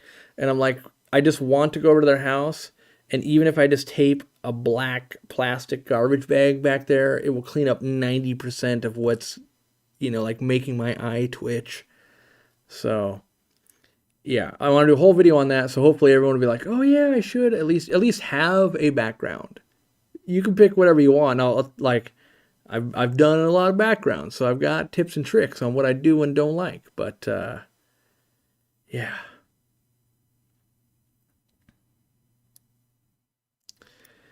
Ooh, this is a tasty question. I used your brine shrimp and notice in the San Francisco Bay Area, I recommend dechlorinating the water versus not. I got a much faster and larger hatch rate when I started using a conditioner. In general, it's kind of known wisdom to leave the chlorine in because it helps dissolve the egg faster. But yeah, interesting. I mean, everyone's going to get their own little recipe to work best in their water, a lot of different waterways. But good to know. If people are having trouble, maybe try with some dechlorinator. For some reason, my brain is tired. It went from when I said dechlorinator, I was like, ooh, I should dress up as a bottle of a dechlorinator for Halloween. And then I thought, I should run some kind of a contest where people have to dress up as aquarium products and then they win something for Halloween. That's a better idea. Proof I should have gone to Aquashella when it was Halloween. Corey would have an aneurysm in my tank. I have it perpendicular to the wall due to room layout, so I have both sides open and can't really add a background. Well, if it's peninsula style, whatever is going to face the wall where you put the equipment, I just don't want to see the equipment for the most part. So that room is huge. It's like a sunroom. I love having a hammock. Well, don't worry. I'm sure your new building for your shop/store, you can put a hammock in there. But then eventually you'll afford enough tanks and you'll have to take the hammock out. So if you haven't seen it yet, it looks like Keeping Fish Simple is getting an upgrade. So yeah, good luck with that, buddy. The hardest part, I love watching other YouTubers make these big moves, like Katie Tropicals moving their facility, Keeping Fish Simple, because I love seeing how they handle the behind the scenes stress of like, how could I make my life twice as hard? Oh, I could try and run 2 buildings at the same time while keeping YouTube going. Yeah, like my superpower is what people probably won't see, and that's the fact that it does take a team of people, but I run 3 businesses at the same time and don't miss uploads and that kind of stuff. That's actually my superpower, because it's really hard to not let something be like, oh yeah, this business is on fire right now. By the way, time to do a video. Let's get to doing that. So, yeah. Maybe Keeping Fish Simple will be the first seller of our products in Australia. Don't know. Not making promises. Oh no. Oh no. Get dressed as one of your favorite fish. That was what I was gonna do for Halloween originally. Was be a Corridora. Makes sense, right? Of course, I'd be a pygmy Corridora. Let's be real. All right. I have to go. I'm already like 15 minutes late. Not late, but later than I said I was gonna be. And the longer they go, the less people watch it. So it's only getting worse by the minute. But no, thank you to everybody who gifted members. Thank you to members who've been around a long time. Thank you for people that are just listening right now. Thank you for pretty much everybody. If I didn't have an amazing group of people that want to listen to what I'm doing, I wouldn't be doing this on a Saturday night. So, yeah. I'm just going to take it slow and steady. Any advice from me, given you've moved fish rooms 15 times? Yeah, it's kind of just one tank at a time, buddy. Condense some fish, move some around so that, oh, I'm getting a Tinky attack. She only go halfway? Tinky. No, she already abandoned me. But condense some fish so you can move a couple of tanks and move those fish, then move those tanks. And honestly, it's lots of trips. That's what I always try and do. It's too much of a train wreck. You start stacking tanks, start doing this. Like you have to slam on the brakes, you lose some, you get water sloshing, and it's easy just to be like, yep, I'm gonna make 30 trips, and each time I'm moving 3 aquariums, and that's a nightmare. But no matter how you slice moving like 90 aquariums, it's a nightmare. So you may as well make it where you're going to lose the least amount of money and time, energy. So, yeah. All right. I'm calling it. And new video tomorrow. I'd appreciate if you guys watch it. If you don't, hey, that's fine too. Otherwise, we'll see you behind the scenes. I guess I better... How are we going to handle that? You members can let me know, but with 500 new members, I guess if you're a new member, go to the community page after this and read the member post that like shows you how to get all the benefits. Because I don't just want to spam all the members that have been around, like, here's the same thing over and over and over again. So that's not going to be great. So maybe I'll like limit that to like once a month, and then I'll try to just keep educating the as I post. So like when the Carl Trochu stream's coming up, I'll try to educate people and be like, this is a member only benefit, and it happens the second or the third Saturday of every month, and that kind of stuff. So all right, now my favorite time begins tomorrow. I get to re-watch and listen to my stream, see how the audio was, see what the lighting was like, how can I make it better, yeah. So I appreciate everybody who pays attention to what I and the Aquarium Co-op do. Hopefully you have a good night. Go get yourself some dessert or make some nachos. That wouldn't be bad either. I got a nacho hankering myself. Even if there's cheese and chips in the microwave, worth it. All right, we'll see you guys later. Thanks for hanging out, to all the mods and all the members, and we'll see you next time. And don't worry, I read all your comments. If you're a member, I read your comment. So like if I would have clicked end stream there, fish out of water, I would have read your comment anyway. So I still read the chat after we hit end because I don't want to miss stuff. So we'll see you guys around.